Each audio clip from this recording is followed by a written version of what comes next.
हरे कृष्ण माताजी. हरे कृष्ण. हरे कृष्ण सर्वांना सादर प्रणाम. इस्कॉन बेंगलोरच्या वतीनं मी आपल्या सर्वांचं भक्ती सदाचारच्या या क्लासमध्ये हार्दिक हार्दिक स्वागत करते.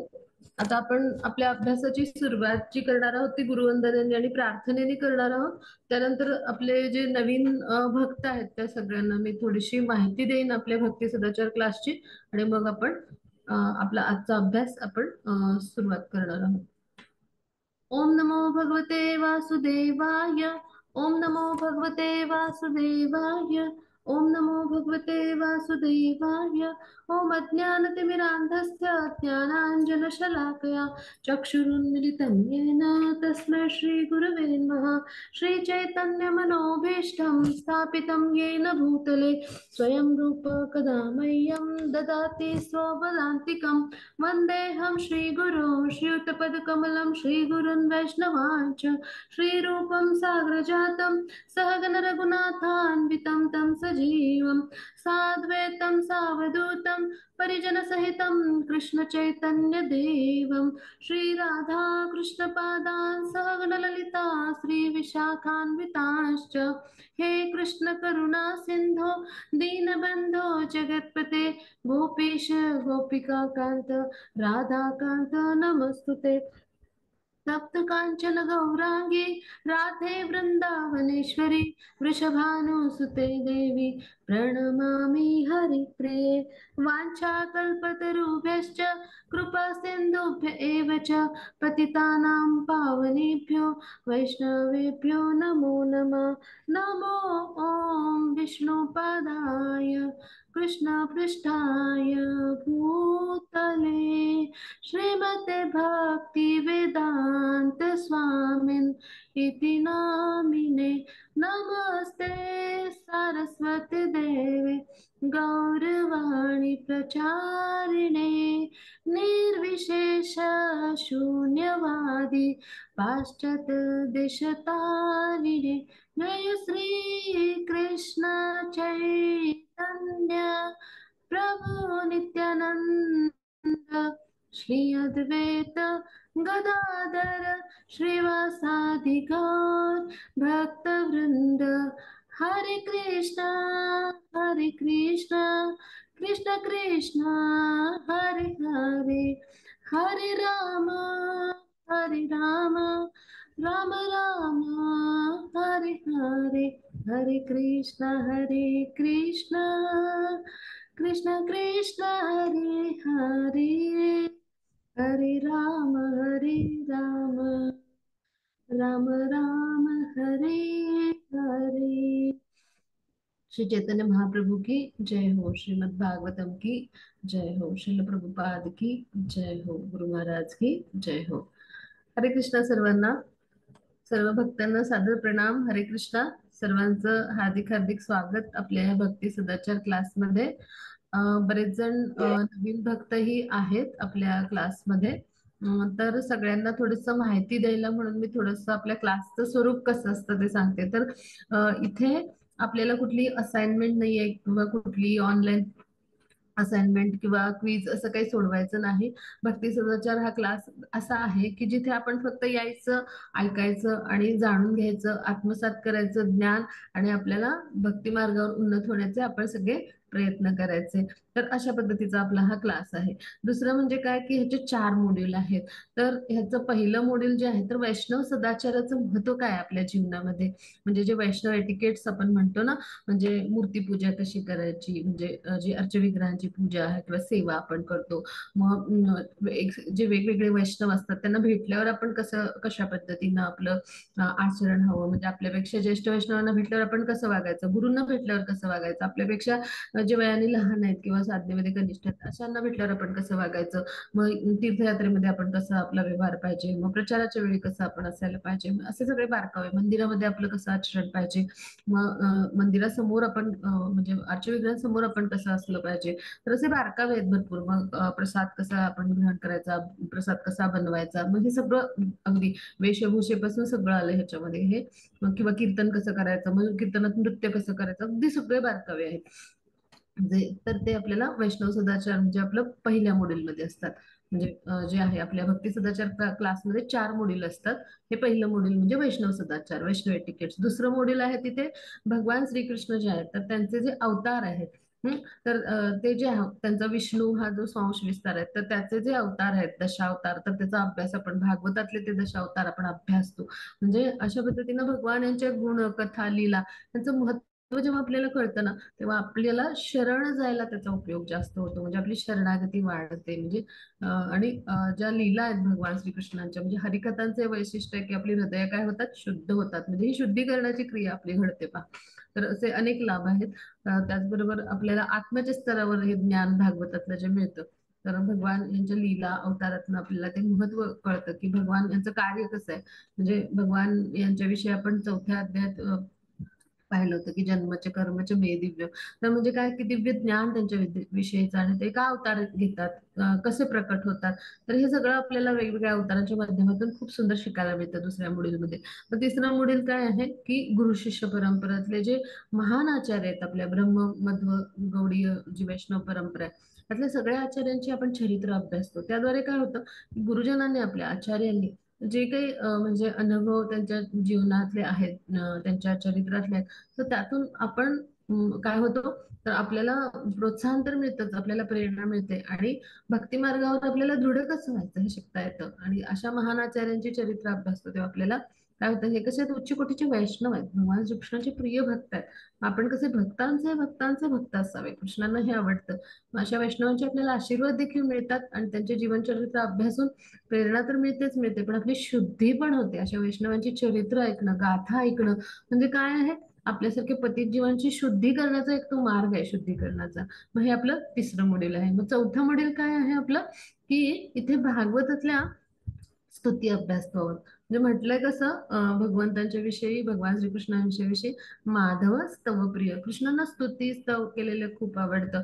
मग जे कृष्ण आहेत म्हणजे असे जे सर्वोच्च नियंत्रक आहेत, परमपुरुष आहेत आपण म्हणतो, किंवा कसं आहे ते पुरुषोत्तम आहेत, पुरुषामध्ये उत्तम असे उच्च ज्ञानाचे अधिकारी. मग त्यांना जेव्हा आळवणाऱ्या जे स्तुती आहेत, स्तव आहेत, म्हणजे जे त्यांचे वेगवेगळे उच्च कोटीचे भक्त आहेत असे, तर शुद्ध भक्त आहेत, तर त्यांच्या म्हणजे त्यांच्या रचना, मग ते भजन असेल किंवा पद्य असेल, किंवा त्यांच्या स्तुती स्वरूप रचना, म्हणजे जे गद्यही असेल, जसं आता कुंती मातांची स्तुती आपण अभ्यासतोय, पण ह्या ज्या रचना आहेत तर ह्या सगळ्या भागवताच्या माध्यमातून आपण अभ्यासतो, की ज्या गद्य स्वरूपातल्या रचना आहेत, श्लोकांच्या माध्यमातून आहेत. तर त्या भागवतातल्या 27 स्तुती आपण अभ्यासणार आहोत. त्यातली आपली पहिली स्तुती आपण जी आहे तर ती अर्जुनांची आपण अभ्यासली होती. आणि त्यानंतर आता दुसरी स्तुती आहे ती कुंती माता यांची आपण पहिल्या स्कंदातला जो 8वा अध्याय आहे, तर तिथे कुंती माता यांची स्तुती आहे, तर ती आपण अभ्यासाला सुरुवात केली. 18 ते 43 श्लोक आहेत, तर तिथपर्यंत ती स्तुती आहे. त्यातले आपले 18 ते 22 श्लोक अभ्यासून झाले. तर आता हा सगळा भाग अशा पद्धतीने आपण अभ्यासतो आहोत. म्हणजे स्तवस्तुती आपल्याला का महत्वाची आहे, तर शुद्ध भक्तांच्या अशा जेव्हा प्रार्थना आपण ऐकतो, स्तुती ऐकतो, तेव्हा आपण जेव्हा असे शरण जाऊन भगवंतांना प्रार्थना कशी करायची, किंवा स्तवस्तुती म्हणजे का करतात शुद्ध भक्त स्तवस्तुती, तर भगवंतांचं पहिल्यांदा गुणगान करायचं. अर्जुनाने कसं केलं, 11वा जो अध्याय आहे तिथं काय केलं, भगवान श्रीकृष्णांचं गुणगान केलं, हो की नाही. मग त्यानंतर काय केलं, त्यांना शरण गेला, तो आपल्या चुकांविषयी क्षमा मागितली, हो की नाही. आणि मग भगवंतांनी आपल्याविषयी कसं सगळं कार्य केलंय हे सगळं त्यांनी आठवून ते वर्णन केलं आपल्याला, कसं भगवान श्रीकृष्णांनी सगळी मदत केली. आणि मग त्यानंतर त्यांनी काय केलं, आपली प्रार्थना केली, आपली इच्छा प्रकट केली. म्हणजे अशा पद्धतीनं भगवान श्रीकृष्णांकडे जेव्हा आपण शरण जातो, आपल्याला जेव्हा काही इच्छा व्यक्त करायची असते, तर ते एक मागण्याची पद्धत आहे. आणि हे शुद्ध भक्त असतात, हे दिव्य स्तरावर भगवान श्रीकृष्णाशी कसे असतात, म्हणजे समान असतात गुणाच्या स्तरावर. दिव्य स्तरावर ते कसे असतात, एकरूप झालेले असतात, म्हणजे ब्रह्मस्तरावर आपण म्हणू, म्हणजे गुणांनी समान असल्यामुळे गुणांच्या स्तरावर असे मुक्त पुरुष असतात ते. तर त्यांच्या तोंडच्या जेव्हा स्तुती आहेत, स्तव आहेत, आपण जेव्हा ऐकतो, श्रवण करतो म्हणजे थोडक्यात, किंवा वाचतो किंवा अभ्यासतो, तेव्हा काय होतं, आपली शुद्धी तर होतेच, पण आपल्याला कशा पद्धतीनं भगवान श्रीकृष्णांना आळवायचंय, सेवा कशी करायला शिकायची हे शिकता येतं. म्हणजे पहा, आपल्याला भगवत धाम जायचंय, मुक्ती मिळाली पाहिजे, मोक्ष मिळाला पाहिजे, असं सगळं आपल्या जीवनाचं ध्येय आहे, हो की नाही. जीवात्म्याचं काय आहे ध्येय, की सेवा करणं. हो की नाही. जीवात्म्याचा धर्म काय? सेवा करणं. सनातन अंश आहे भगवान श्रीकृष्णांचा आणि सेवा करणं हा त्याचा धर्म आहे. पण ती सेवा करायची म्हणजे कशी करायची? आणि मग मानवी जीवनाचं ध्येय काय आहे? तर भगवत धामची प्राप्ती करणे. कृष्ण जे आहेत तर त्यांच्या कृपेस पात्र होणे. पण कृपेस प्राप्त व्हायचं किंवा त्यांची सेवा करण्यासाठी भगवत धाम जायचं, पण तिथे सेवा करता यायला पाहिजे ना आपल्याला. कशी करायची ते सेवा? तर हे सगळं आपण कुठे शिकतो? ते भागवतामध्ये शिकतो. या स्तुती स्तव यांच्या माध्यमातून भगवान श्रीकृष्णांना शरण कसं जायचं? आपले जे स्वामी आहेत, आपले जे म्हणजे जे आपले परम नियंत्रक आहेत, मग त्यांना शरण कसं जायचं? आणि मग शरण गेल्यावरच आपल्याला कळेल ना की कशा पद्धतीनं त्यांना शरण गेल्यानंतर आपण म्हणजे त्यांची कृपेस पात्र व्हायचं. आणि जेव्हा कृपा आपल्यावर होते तेव्हा मग भक्त आणि भगवान यांच्यामध्ये काय होतं? प्रेमाचं आदान प्रदान होतो, एक संबंध प्रस्थापित होतो. मग हा संबंध प्रस्थापित करण्यामधला पहिला टप्पा म्हणजे काय असतो? स्तुती. आळवायचं भगवान श्रीकृष्णांना की आपण पूर्णपणे म्हणजे त्यांच्यावर म्हणजे अवलंबून आहोत, आश्रित आहोत. जसं कुंती माता होत्या पहा, जसं अर्जुन होते पहा, जसं पण सगळे पांडव होते पहा. म्हणजे त्यांनी पूर्ण त्यांचं जीवन आहे तर ते संपूर्णतः कृष्णांच्यावर त्यांचं अवलंबून होतं. कसं होतं? कृष्णांच्या मार्गदर्शनानुसार गुरु म्हणून त्यांनी स्वीकारलं होतं त्यांना. ते त्यांचे नातेवाईक पण होतेच म्हणजे, पण गुरु म्हणून पण स्वीकारलं होतं आणि त्यांच्या आज्ञेनुसार त्यांनी कार्य केलं सर्वांनी पहा. मग पूर्णतः भगवान जे आहेत तर ते कसे होते? म्हणजे भगवान जे आहेत तर त्यांच्यावर हे सगळे पांडव होते ते आश्रित होते पहा. किंवा कुंती माता सुद्धा पूर्णपणे भगवान श्रीकृष्णावर आश्रित होते. मग असे भक्त आपण बनायचा कसा प्रयत्न करायचा हे आपण असे खूप पैलू आपण शिकणार आहोत. म्हणजे भगवान यांनी आपलं दायित्व घेतलेलं सगळं आहेच, आपण हे जाणतो. पण आपला मिथ्या अहंकार काय करतो? तर तो स्वतःला कर्ता मानतो किंवा स्वतःला शरीर समजतो आणि त्या भ्रमात राहतो की मीच हे केलंय सगळं माझ्यामुळेच असं, किंवा मी शरीर असं आपल्याला वाटतं. पण खरं तर कसं आहे? आपण भगवान श्रीकृष्णांचे जीवात्मक अंश आहोत आणि कृष्णांच्या इच्छेविना एक गवताचं पान देखील हलू शकत नाही. आपण भगवद्गीतेचा अभ्यासलो की नाही, परमात्मा स्वरूपात ते काय करतात? नियंत्रण करतात आपल्या प्रत्येक कर्माचं. त्यांच्या इच्छेनेच आपल्या वर्तमान जीवनामध्ये जे काही कर्म आहे त्याचं नियंत्रण घडतं. श्लोक क्रमांक 15.15, हृदयम सन्निविष्टो सर्वस्यच्या अहम हृदयम सन्निविष्टो असा जो आहे त्याचा अर्थ काय होतो? की भगवान सगळ्या आपल्या हृदयामध्ये उपस्थित आहेत, आपल्या सगळे वर्तमान कर्म आहेत त्याचं निर्देशन करतात. मग ज्या कर्माची आपल्याला विस्मृती व्हायला पाहिजे त्याचं विस्मरण करून देतात आणि जे कर्म सुरू करून द्यायला पाहिजे आपल्या वर्तमान जीवनात त्यासाठी आवश्यक असणारं ज्ञान पुरवतात. आणि वेदांचे संकलक सुद्धा कोण आहेत? भगवान श्रीकृष्ण आहे. आणि वेदांमधून जाणण्यायोग्य ज्ञाता म्हणजे कोण आहेत? ते सुद्धा श्रीकृष्णच आहेत. वेदांचं उद्दिष्ट काय? श्रीकृष्णांना जाणणं. आणि भगवान जे आहेत तर ते 27 अवतारात त्यांचा म्हणजे कोण? व्यासमुनी. म्हणजे व्यासमुनीच्या रूपातून त्यांनी काय केले? तर वेद लिहिले. अशा पद्धतीनं आपल्याला वेद देणारे पण भगवान आहेत, वेदामधले उपदेश पण भगवान श्रीकृष्णांच्या आज्ञा आहेत. वेदांचं वेदांना जाणण्याचं, वेदांच्या माध्यमातून जाणण्याचा उद्देश म्हणजे पण कोण आहेत? भगवान श्रीकृष्ण. म्हणजे जे काही आहे ते श्रीकृष्ण आहे. मग हे सगळं आपल्या जीवनामध्ये भगवान जे आहे तर ते प्रमाणित आध्यात्मिक गुरूंच्या माध्यमातून आपल्याला पुन्हा भगवानच भेटतात की जे शुद्ध मुक्तात्मा आहेत किंवा जे आपण म्हणू मुक्त पुरुष असतात की भगवान श्रीकृष्णाचे ते गुप्त प्रतिनिधी किंवा प्रमाणित प्रतिनिधी किंवा प्रामाणिक प्रतिनिधी म्हणून आपल्या जीवनामध्ये येतात पहा. म्हणजे काय? की जे काही आहे ते कृष्ण आहेत. मग कृष्णांच्या चरणी आपण सेवा समर्पित कशी करायची म्हणजे हे आपण शिकतो. किंवा जे काही आहे तर त्या सगळ्या ज्या गोष्टी आहेत आपल्या जीवनामध्ये तर त्या सगळ्या कृष्णावरच अवलंबून आहेत, कृष्णावरच आपण आश्रित आहोत. मग हे जे आहे तर हा भाव जो आहे तो आपल्यामध्ये जेव्हा येईल ना तेव्हा आपली पूर्ण शरणागती येईल. आपण भौतिक जीवनामध्ये काय होतो की भौतिक जीवन कसं आहे? वेगवेगळ्या इंद्रिय तृप्तीच्या ज्या गोष्टी आहेत तर तिथे म्हणजे आपल्याकडून होत असतात, आपण आसक्त असतो वेगवेगळ्या गोष्टींमध्ये, असं होतं. मग आपल्यासारखे जे बद्ध जीव आहेत तर त्यांना कृष्णांकडं कसं आसक्त होता येईल? कृष्णांच्या वर म्हणजे कृष्णांच्यासाठी त्यांच्यामध्ये कशी रुची निर्माण करता येईल? तर अशा पद्धतीने जेव्हा आपल्याला म्हणजे हे सगळं अभ्यासाला मिळतं, असं पद्धतीचं भागवतातल्या ह्या स्तुती किंवा हे सगळे गुरु शिष्य परंपरेतले सगळ्यांची जीवनचरित्र. तर ह्यामुळे काय होतं? तर म्हणजे खरं तर आपण कृष्णांकडे आपलं मन वळलं पाहिजे, कृष्ण कथेकडे वळलं पाहिजे, कृष्णांच्या कथामध्ये आपल्याला रुची आसक्ती वाटली पाहिजे. मग ह्या सगळ्यासाठी काय आहे? तर ह्या अशा 4 मॉड्यूल्सची रचना आहे की ज्यामुळे काय होतं? कृष्णांकडे आपण वळतो, कृष्णांच्या चरणी आपण म्हणजे जायला शिकतो आणि त्याद्वारे आपण भक्ती मार्गावर उन्नत होतो. की जसं कुंती मातांनी प्रयत्न केले पहा. मग कुंती मातांची आपण स्तुती अभ्यासत होतो तर 22व्या श्लोकामध्ये आपण काय केलं होतं, अभ्यासलं होतं की 22व्या श्लोकामध्ये काय होतं की कुंती माता ज्या आहेत तर त्यांच्या बाबतीत काय होतं की श्रीकृष्ण त्यांची खूप काळजी घ्यायचे.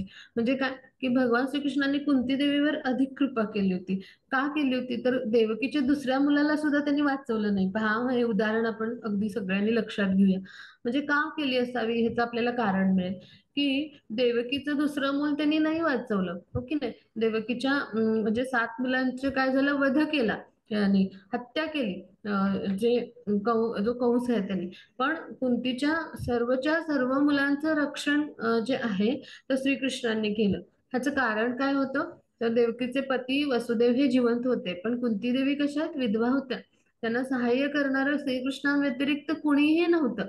म्हणजे काय की ह्याच्यावरून आपण हा निष्कर्षाला पोहोचतो की जे अधिक संकटात आहेत भक्त, त्यांच्यावर भगवान कृपा करतात. पहा, म्हणजे जे कधी कधी आपले शुद्ध भक्त आहेत तर त्यांना संकटात पण भगवान टाकतात, त्यांची ही लीला असते.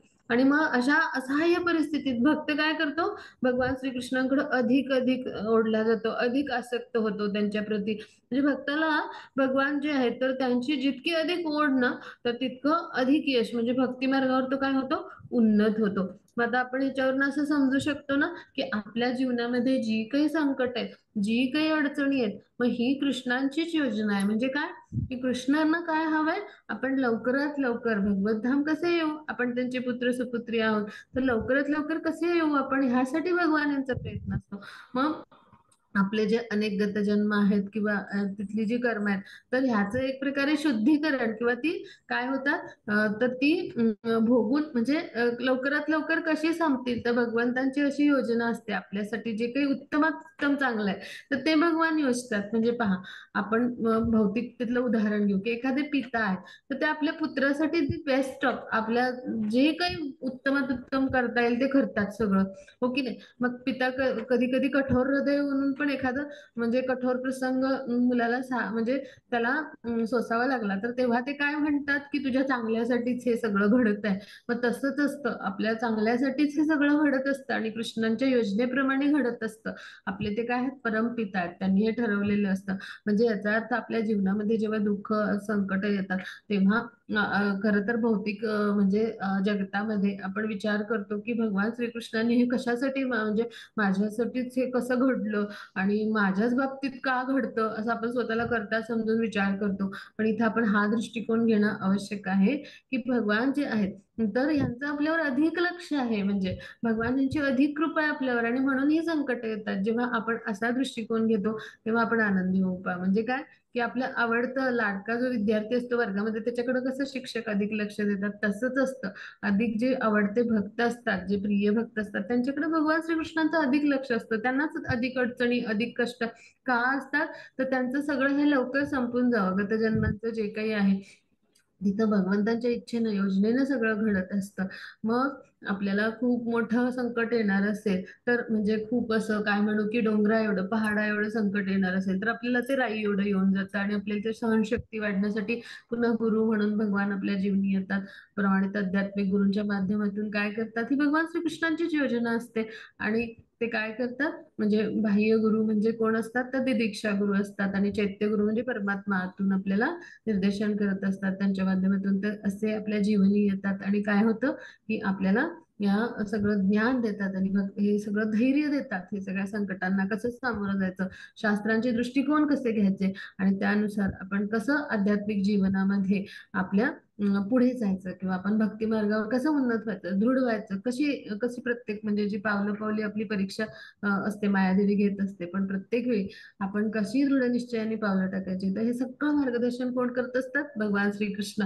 हे आपण कुंती माता यांच्या उदाहरणातून शिकलो. आणि म्हणून कुंती माता काय म्हणतात, अधिक अधिक दुःख येऊ दे, म्हणजे काय होईल, सतत तुमचं आम्ही स्मरण करू आणि तुमचं दर्शन घेऊ आणि पुन्हा या भौतिक जगतामध्ये मला यावं लागणार नाही. म्हणजेच काय, भगवत धामाची आम्ही प्राप्ती करू. म्हणजे या जन्ममृत्यूच्या फेऱ्यामध्ये आम्हाला पुन्हा या भौतिक संसारात यायला नको आणि तुमचं दर्शन ह्या दुःखामुळे सतत होईल, मला सतत आठवण राहील आणि त्यामुळे काय होईल, भक्तिमय प्रेममय सेवेचे प्रयत्न होईल, तुमचं सतत स्मरण होईल. म्हणजे जितकं अधिक दुःख तितकं काय होतात, भगवंताविषयी आपलं जे आहे ते स्मरण जास्त होतं. अन्नथा सुखामध्ये कशाला आपल्याला भगवान आठवतात? म्हणजे उदाहरण घेऊया, टीकेचा भाग नव्हे तर स्वर्गामध्ये भगवान जे आहेत, म्हणजे त्यांनी जे वेगवेगळे लोक निर्माण केलेत ब्रह्माजींच्या माध्यमातून, ओके ब्रह्माजी 14 लोक निर्माण करतात. मग आता पृथ्वीच्या म्हणजे दशलक्ष पट अधिक सुख जे आहेत आणि आनंद, म्हणजे अशा पद्धतीचं जी भौतिक सुख आणि तसा आनंद हा स्वर्ग लोकामध्ये आहे. मग तिथे गेल्यावर आपल्याला कशाला आठवेल की भगवान श्रीकृष्णांची भक्तिमय प्रेममय सेवा करायची, हो की नाही? ते सुख भोगण्यात आपलं सगळं म्हणजे आयुष्य निघून जाईल. आणि मग म्हणजे आठवलंच आपल्याला तर मग आपले प्रयत्न होतील, हो की नाही? अन्यथा तिथलं पुण्य क्षीण झाल्यावर काय होतं, पुन्हा आपल्याला पृथ्वी लोकात पाठवलं जातं. हा श्लोक आपण पाहिला, अभ्यासला भगवद्गीतेमध्ये. म्हणजे काय की सुखामध्ये आपल्याला सगळ्यांना भगवान श्रीकृष्णांशी जे असलेलं नातं त्याचं स्मरण होईल असं नाही, पण दुःखामध्ये निश्चित राहील, हो की नाही? म्हणजे आणि आपल्या जीवनाचं ध्येय काय आहे, तर कृष्णांशी असलेलं आपलं नातं जे आहे, विस्मरण झालेलं नातं आहे, त्याचं पुनर्जागृती करायची, त्या नात्याची काय करायचं, पुनरुज्जीवन करायचं की ज्याचं विस्मरण झालंय.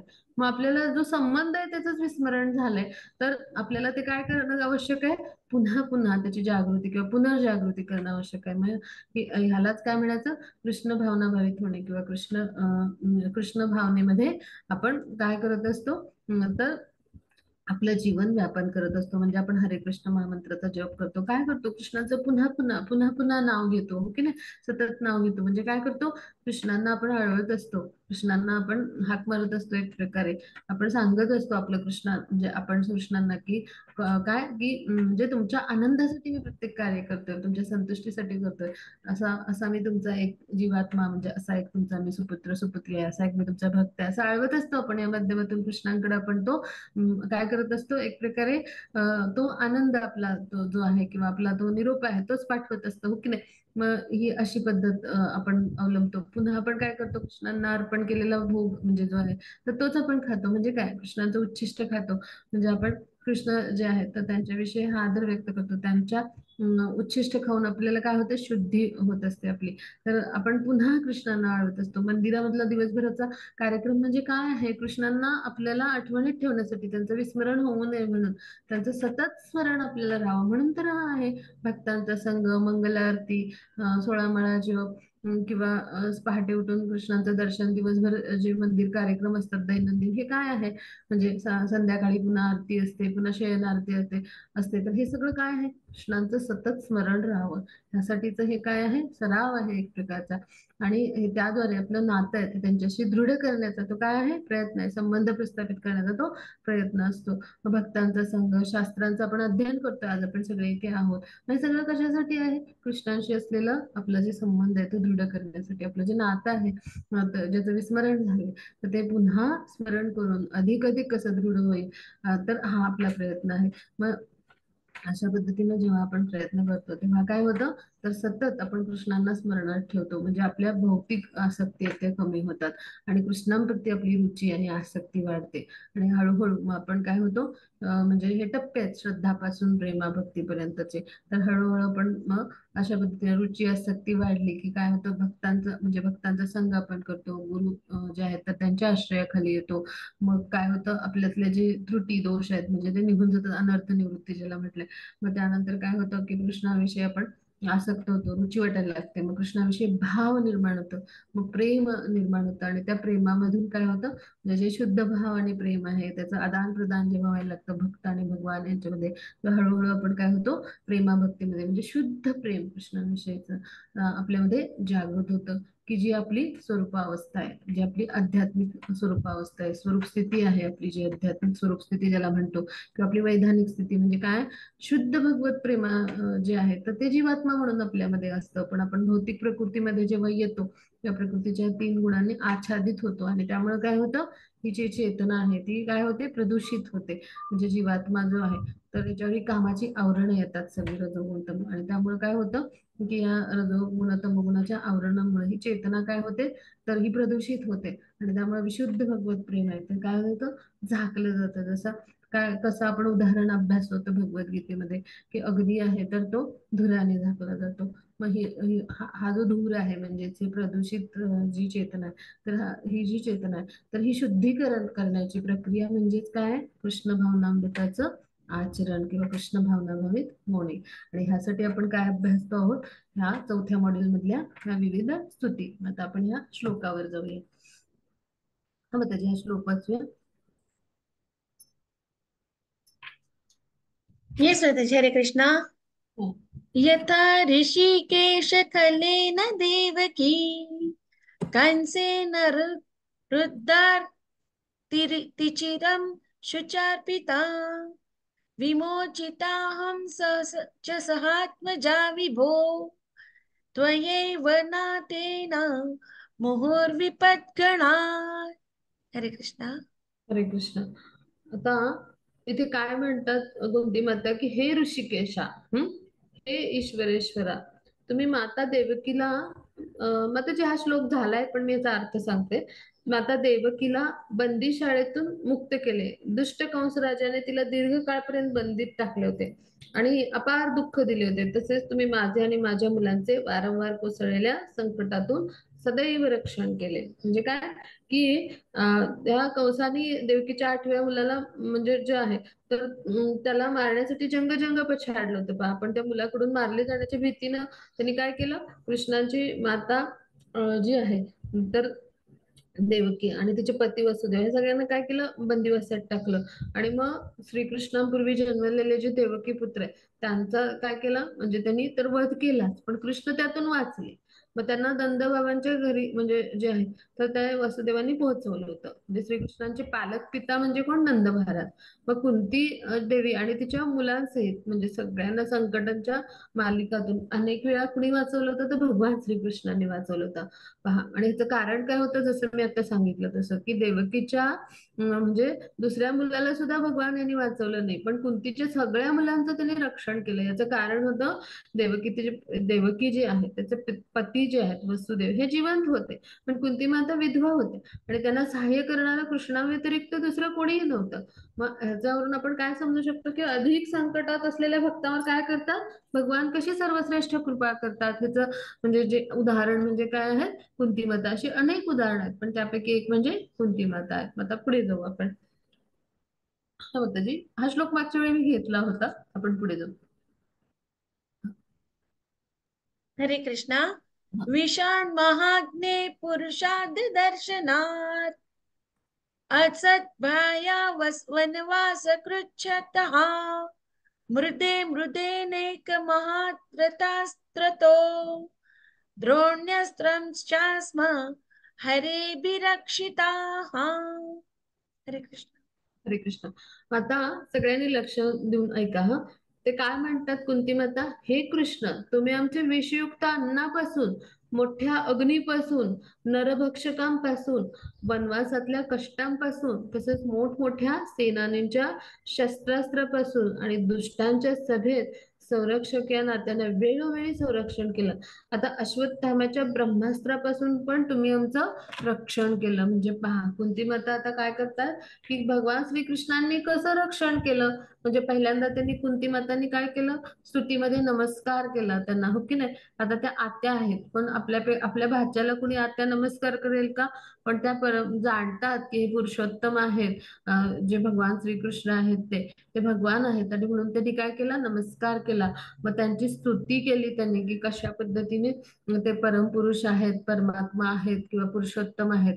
हे काही श्लोकामध्ये त्यांनी स्तुती केली. मग आता त्यांनी काय केलं की आपल्याला कृष्णाने वेळोवेळी कशी मदत केली आहे, तर हे सगळं त्यांनी म्हणजे जे आहे कशा पद्धतीनं मदत केली, तर अशा म्हणजे जे आहेत सगळ्या त्यांच्या भावना ह्या व्यक्त करून एक प्रकारे भगवान श्रीकृष्णांकडे ते कृतज्ञता व्यक्त करतात. बाकी कसं माझ्या मदतीला कृष्ण हे धावून आले. तर म्हणजे जेव्हा आपण स्तुती किंवा प्रार्थना करतो तर त्यामध्ये हे भाग असतात की भगवान यांना काय करतो, नमस्कार करतो. एखादा भक्त येतो, शरण जातो, मग तो काय करतो, त्यांची स्तुती करतो. ते कसे पुरुषोत्तम आहेत, कसे सर्वोच्च नियंत्रक आहेत, तसे वेगवेगळ्या पद्धतीने. मग तिसरा टप्पा काय, आपल्याला कशी मदत केली भगवान श्रीकृष्णांनी, आणि परत आपण किती म्हणजे आपण बद्ध जीवात्मा आहोत, मग आपल्या किती त्रुटी आहेत, आपण किती चुका केलेल्या आहेत, त्याबद्दल क्षमा मागतो तो. आणि मग नंतर काय करतो, त्यांच्या चरणी प्रार्थना, आपली जी काही इच्छा असेल तर ती सांगतो. आणि ती इच्छा कशी असते, आध्यात्मिकच असते, म्हणजे आध्यात्मिकच काही इच्छा किंवा प्रार्थना आपण करावी भगवान श्रीकृष्णांकडे. भौतिक जगातली सुख आपण मागू नये, ओके. का तर ते मग भौतिक आसक्ती आहेत आपल्याला, म्हणजे तर भगवान श्रीकृष्णांच्याकडे आध्यात्मिक स्तरावरचं आपण काही मागावं, जेव्हा मागतो आपण तेव्हा. तर अशा पद्धतीनं भक्त काय करतो, आळवतो भगवान श्रीकृष्णांना. मग हेच आपण शिकतो आहोत. मग आता त्या काय करतात, कुंती माता ह्या आता वेगवेगळी जी पांडवावर संकट आली त्यांचा उल्लेख त्या करतात. म्हणजे देवकी मातेंचं जीवन तसं सुखी होतं. त्यांच्या द्वेषी भावानं काय केलं होतं, म्हणजे कंसाने त्यांना तुरुंगात टाकलं होतं आणि दुःख दिलं होतं. पण कुंती मातांचं काय झालं, त्या आणि त्यांची मुलं यांच्यावर वर्षानुवर्ष, म्हणजे एक वर्ष नव्हे, वर्षानुवर्ष एकामागून एक मोठमोठी संकट आली. म्हणजे दुर्योधनाने काय केलं, राज्याच्या लोभानं ह्या सगळ्यांना खूप त्रास दिला. मग कुंतीच्या मुलांचं रक्षण त्यावेळी कोणी केलं, कृष्णाने केलं. एकदा भीमाला त्यांनी अन्नातून विष दिलं पहा. मग लाक्षागृहात ठेवलं. मग लाक्षागृहामध्ये आग लावण्यात आली. मग कौरवां जे आहेत तर ते त्यांनी काय केलं, म्हणजे फसवून त्यांना काय केलं, तर द्यूतामध्ये हरवलं.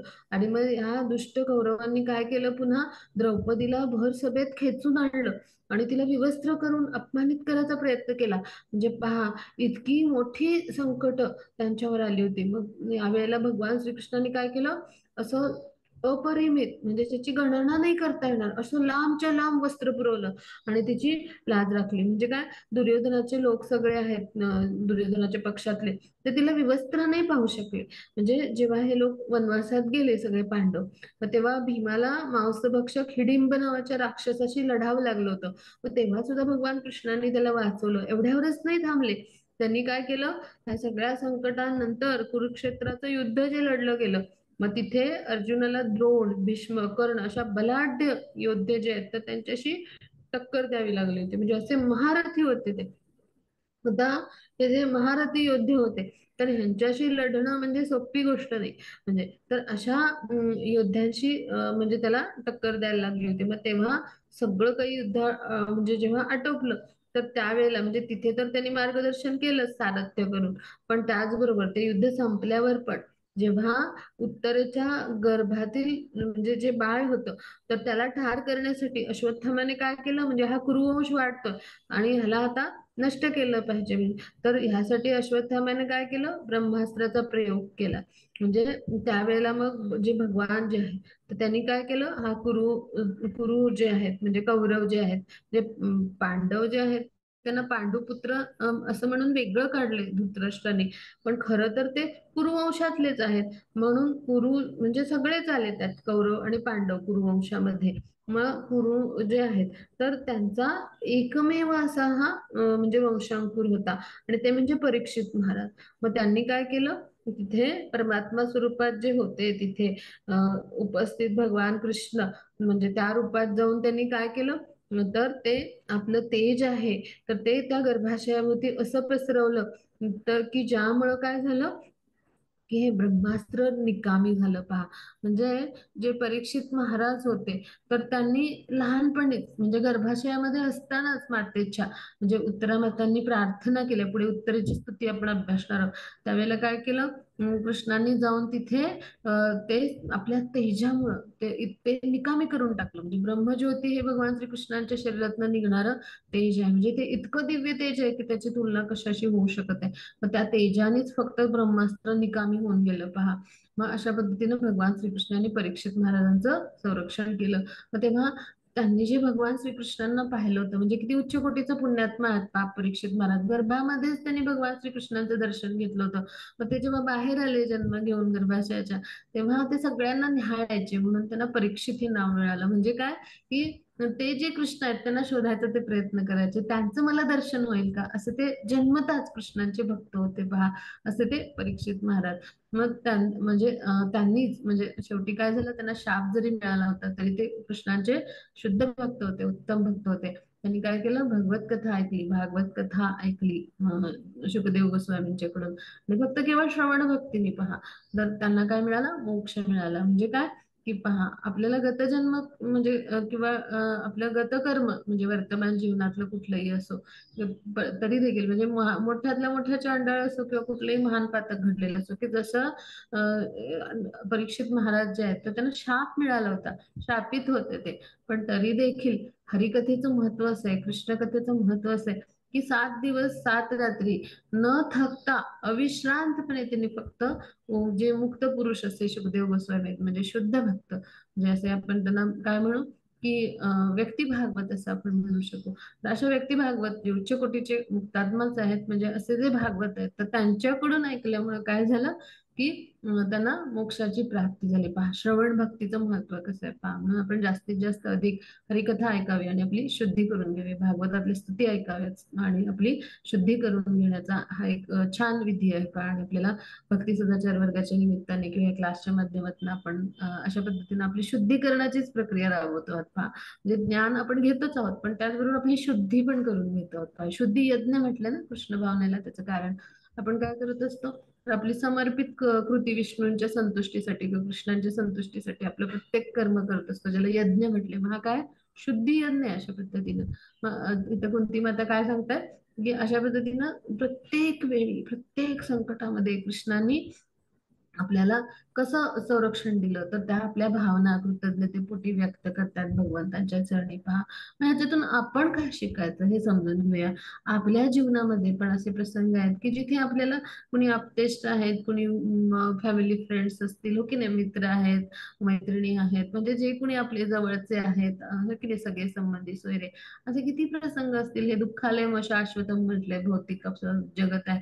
मग इथे आपल्याकडं कसे कृष्ण म्हणजे जे आहेत ते वेगवेगळ्या स्वरूपात आपल्या मदतीला धावून आले, कसे कृष्णांनी वेगवेगळ्या माध्यमातून आपल्याला मदत केली, असं आपण थोडंसं काय करूया, विवेचन करूया. आणि मग आपल्याला लक्षात येईल की कसे कृष्ण सुरुवातीपासूनच आपल्यासाठी होते. फक्त आपल्याला काय होतं, ते कृष्णांशी असलेल्या संबंधाचं विस्मरण होतं, कारण परमात्म्याच्या निर्देशनाशिवाय कुठलीच गोष्ट घडत नाही. आणि आपण संकटामध्ये असतो तेव्हा परमात्म्याकडेच संरक्षणाकडे धावतो, हो की नाही. आतून ते आपल्याला मार्गदर्शन करत असतात आणि सुचवत असतात आणि त्यानुसार आपलं प्रत्येक कर्म घडत असतं पहा.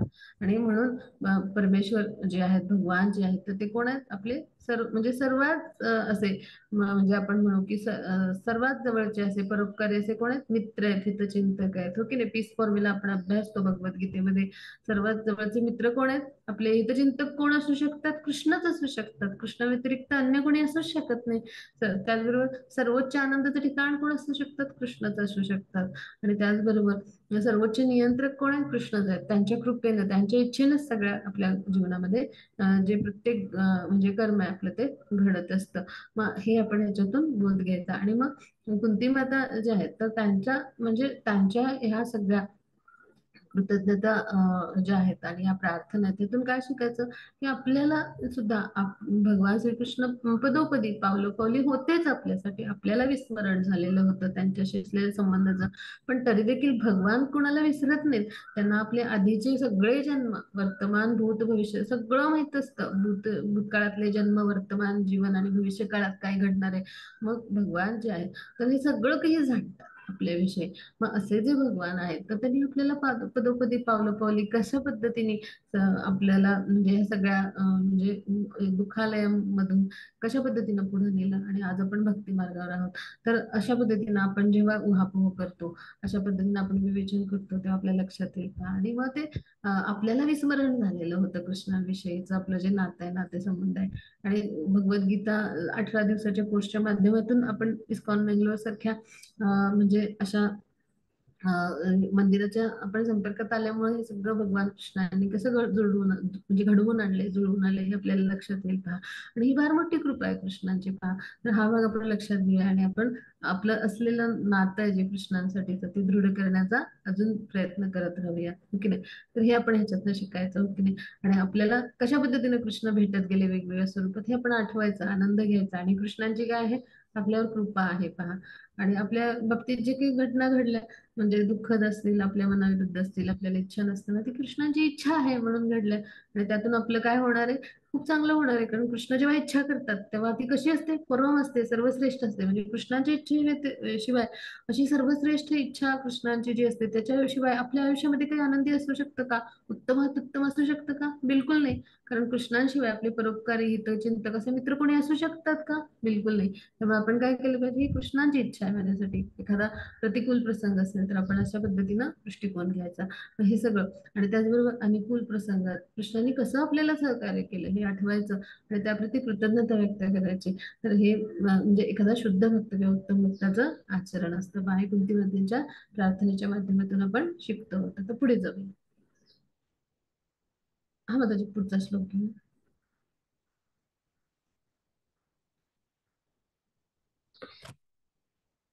हा त्याची वाचूया हा श्लोक. येस माताजी. हरे कृष्णा.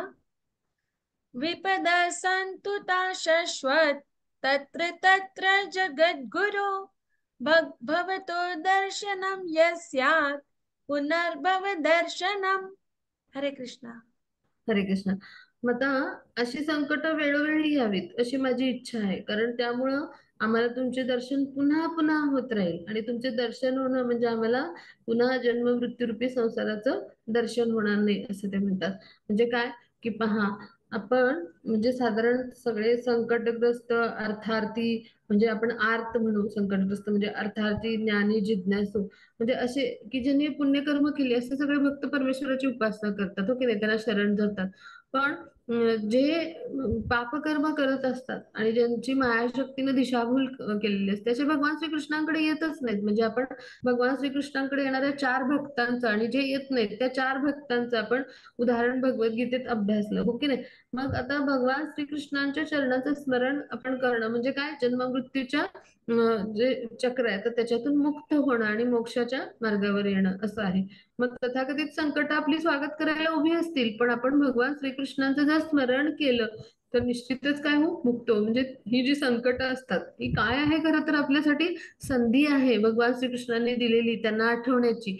आणि ह्या संधीचा आपण पुरेपूर लाभ घेतला पाहिजे. म्हणजे अशा पद्धतीनं आपल्याला भगवान जे आहे तर त्यांच्या स्मरणाची संधी उपलब्ध करून देणारी ही संकट म्हणजे काय असतात, तर माध्यम असतात. आणि म्हणून आपल्याला मुक्त होण्यासाठीचा, मोक्षाला जाण्याचा ही संधी एक प्रकारे संकट देत असतात असं आपण ते घेतलं पाहिजे. आणि मग भगवान श्रीकृष्णांचे जे चरण कमल आहेत तर ते काय करतात, हा जो अज्ञान रूपी असा सागर आहे ज्याला भवसागर म्हणतो, म्हणजे इथं सगळं अज्ञानच असतं, आपल्याला फक्त इंद्रिय तृप्ती कशी करायची ह्याचं ज्ञान असतं, म्हणून त्याला भवसागर म्हटलंय, भौतिक म्हणजे जगताला. मग असा जो भवसागर आहे ह्याला पार करून देणारी म्हणजे सुलभ नौका म्हणजे काय आहे, तर भगवान यांचे चरण आहेत पहा. म्हणजे ज्यांनी कुणी भगवान चरण कमलांचा आश्रय घेतलाय मग त्याचं काय होतं, तर त्याला निश्चितच जसं आपण म्हणू की म्हणजे एखादं गाईचं बछडा आहे किंवा वासरू आहे तर ते कसं आपलं सहज म्हणजे खुरानी म्हणजे माती उडवत धावत जातं. मग अशा पद्धतीनं अगदी सहज आपण काय करू, तर ह्या म्हणजे ह्या सगळा जो सागर आहे अज्ञान रूपी किंवा हा भवसागर आहे तर ह्याला पार करून मुक्ती मिळू शकू पहा.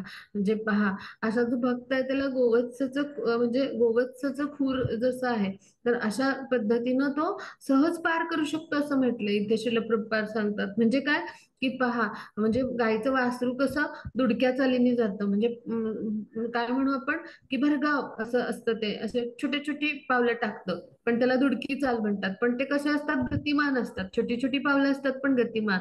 मग असंच आपल्याला भक्तिमय प्रेममय सेवेद्वारे गोवत्साच्या खुरानी म्हणजे काय, की अशी छोटी छोटी पावलं, बेबी स्टेप्स आपण म्हणतो, तर आपण टाकायची. पण ती कशी, सातत्याने आणि एका विशिष्ट वेगाने, म्हणजे गती म्हणजे आपण टाकू म्हणजे एका ठराविक वेगाने, म्हणजे तर त्याला आपण म्हणू, आपण काय म्हणतो, ठराविक विशिष्ट वेगाने एखादी गाडी धावते तर त्याला आपण काय म्हणतो, गतिमानता कायम राखणं, हो की नाही. मग अशा जेव्हा आपण गोवत्स खुरानी जाऊ तर तेव्हा काय होईल, निश्चितच आपल्याला हा भवसागर पार करता येईल आणि मुक्ती म्हणजे मोक्ष मिळवता येईल. म्हणजेच काय, की आपण जे ऐकतो सगळ्या उन्नत भक्तांकडून की आपण काय करतो, छोटी छोटी पावलं टाकतो, बेबी स्टेप्स घेतो, त्याला काय म्हटले, गोवत्स खूर म्हणजे दुडक्या चालीने, जसं आपण म्हणू वासरू कसं अशी छोटी छोटी पावलं टाकतं आणि अशी अशा पद्धतीने ते धावतं, पण एका समान वेगाने धावतं पहा. आपण सगळ्यांनी पाहिलं असेल वासराला जाताना. मग अशा पद्धतीनं आपण भक्तिमय प्रेममय सेवेचे प्रयत्न करून भगवान यांचे जे चरण आहेत त्यांच्या चरण कमलांचा आपण आश्रयाला जाऊन काय करू शकतो, म्हणजे भगवत धामामध्ये निवास करण्यासाठी आपल्याला आपण मुक्ती मिळवू शकतो आणि तिथे वास करू शकतो. म्हणजे पदोपदी अशी संकट जी आहेत त्या जगाशी आपल्याला काय कर्तव्य आहे का? बिलकुल नाही. आपण भगवान श्रीकृष्णांचं विस्मरण होता कामा नये आपल्याला. आपण काय केलं पाहिजे? त्यांच्या चरणकमलांचा आश्रय घेतला पाहिजे. मग भगवद्गीतेमध्ये हे सांगितलंच आहे, हे जग कसं आहे, दुःखालयम आहे. असं दुःख जे जे आहे तर अशा दुःखाने युक्त किंवा दुःखपूर्ण आहे. इथं अल्पबुद्धीचे लोक काय करतात? अशा संकटांशी तडजोड करण्याची योजना आखतात. म्हणजे दुःखाचं म्हणजे यत्किंचित ही छटा नसलेलं असं आनंदमय असं भगवत धाम आहे पहा. हे त्यांना माहितीच नसतं. आणि मग बुद्धिमान लोकांना हे कळतं, त्यांनी हे जाणलेलं असतं. त्यांना जी बुद्धी असते त्याचा योग्य वापर करून जेव्हा बुद्धिमान मनुष्य जाणतो की या आपल्याला जन्म मृत्यू जरा व्याधी या समस्या आहेत या दुःखालयामध्ये, आणि तेव्हा त्या ज्या भौतिक आपदा आहेत त्यामुळे तो अविचल राहतो. म्हणजे कुठल्याही परिस्थितीत इथं काय होणार आहे, वेगवेगळी संकटच येणार आहे, कारण हे दुःखालयमच आहे.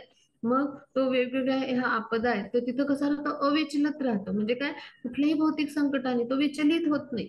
आणि असा जो असतो तर तो जो भक्त असतो सगळ्या प्रकारचे अपरिहार्य म्हणजे ज्या घटना आहेत तर ते दैव दुर्विलासच असतात. म्हणजे अशा ज्या म्हणजे अशा वाईट घटना असतात आपण थोडक्यात म्हणू, सगळ्या सहन करत तो काय करत असतो, आध्यात्मिक साक्षात्कारासाठी प्रयत्नशील असतो. म्हणजे काय, की भगवान श्रीकृष्णांशी असलेला आपला संबंध तो विसरत नाही. त्यांच्या चरण कमलांचा त्यांनी आधार घेतलेला असतो, घट्ट पकडून राहतो त्यांना. जसं पाण्यामध्ये बेडूक कमळाला पकडून राहतो घट्ट, हा, तसं आपण काय करायला पाहिजे, असा एखादा भक्त काय करतो तर तो प्रयत्नशील राहतो.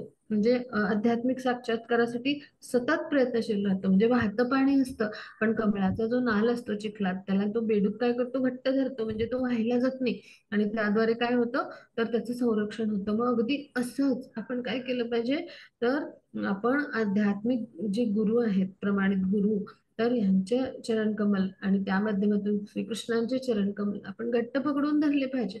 आणि त्याद्वारे आपण काय केलं पाहिजे, तर भक्तिमय प्रेममय सेवेचे प्रयत्न करायला पाहिजे. आपले मानवी जीवनाचं उद्दिष्टच आहे आध्यात्मिक साक्षात्कारासाठी आपण प्रयत्नशील असलं पाहिजे.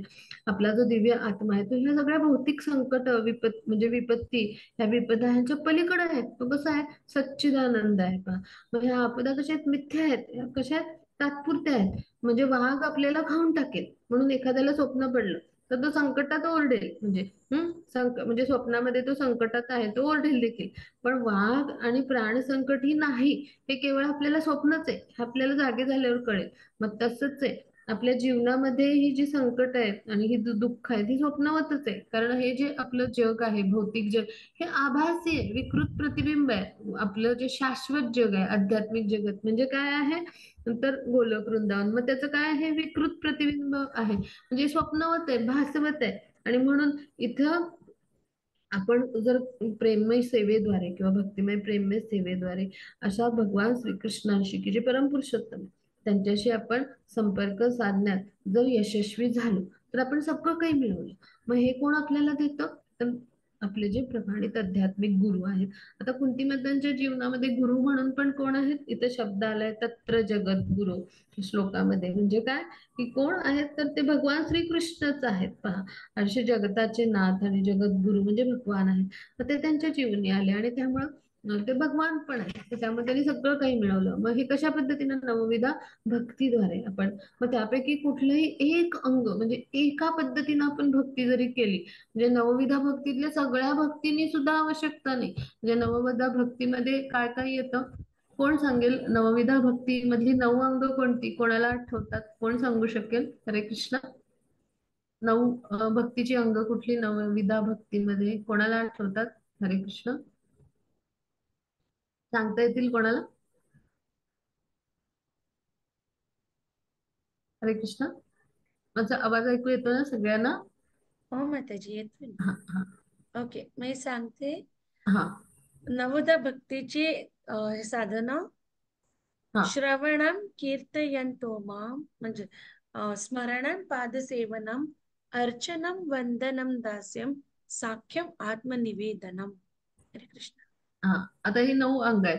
मग ह्यापैकी एक कुठल्याही अंगाने आपण जरी भक्ती केली अशा पद्धतीनं, म्हणजे श्रवण, कीर्तन, स्मरण, ह्यापैकी कुठलाही एक अंग जरी निवडून आपण जर श्रीकृष्णांची भक्तिमय प्रेममय सेवा केली, तर काय होतं, भगवान श्रीकृष्णाशी साधलेला आपला जो संपर्क आहे, आपलं जे नातं आहे त्यांच्याशी, ते दृढ होण्यासाठी आपण केलेला जो संपर्क आहे, तर तो काय असतो, म्हणजे आपल्यासाठी भगवत धामावर भगवत धाम जे आहे, तर तिथे पोहोचण्याचा तो सर्वतोपरी टाकलेलं म्हणजे पुढचं पाऊल ठरतं. पहा, म्हणजे पहा, एक अंग फक्त, म्हणजे कुणी उत्तम श्रवण करत असेल, कुणी उत्तम काय करत असेल, स्मरण करत असेल, कुणी उत्तम कीर्तन करत असेल, ह्या 9 पैकी एका अंगाने जरी आपण भगवान श्रीकृष्ण जे आहेत तर त्यांच्याशी संपर्क केला, म्हणजेच काय, त्यांच्याशी आपल्याला असलेला संबंध जागृत करायचा प्रयत्न केला, तर काय होतं, तर भगवान श्रीकृष्ण जे आहेत त्यांचा वास असलेला जो भगवत धाम आहे, तर तिथलं तिकडचं म्हणजे तिथे जाण्याचं आपलं पुढचं पाऊल पडलेलं असतं. पहा, मग जर आपण नवविधा भक्ती केली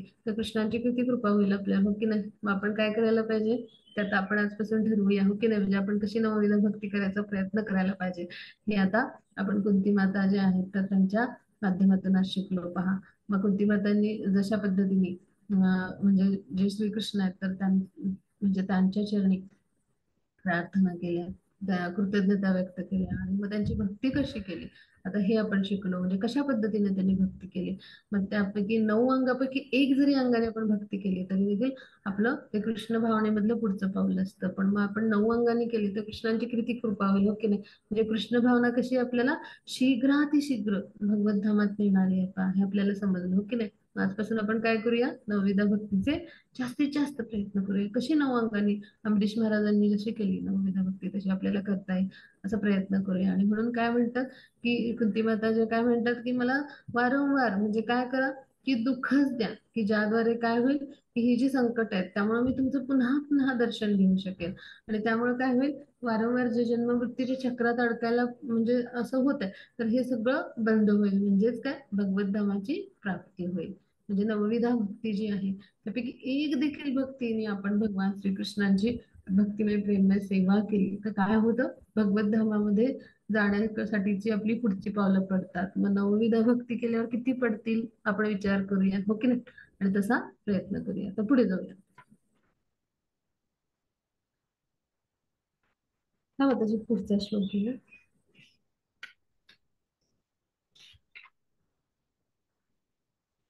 जन्मेश्वर्यं श्रुतिर्षिभिः अधमानमदः पुमान् नैवार्हत्यभिधातुं वै त्वां किंचन त्वामकिंचन गोचरम्. हरे कृष्ण. हरे कृष्ण. मग आता भौतिकदृष्ट्या अकिंचन म्हटलंय. आता इथे शब्द आहे, पहा इथे,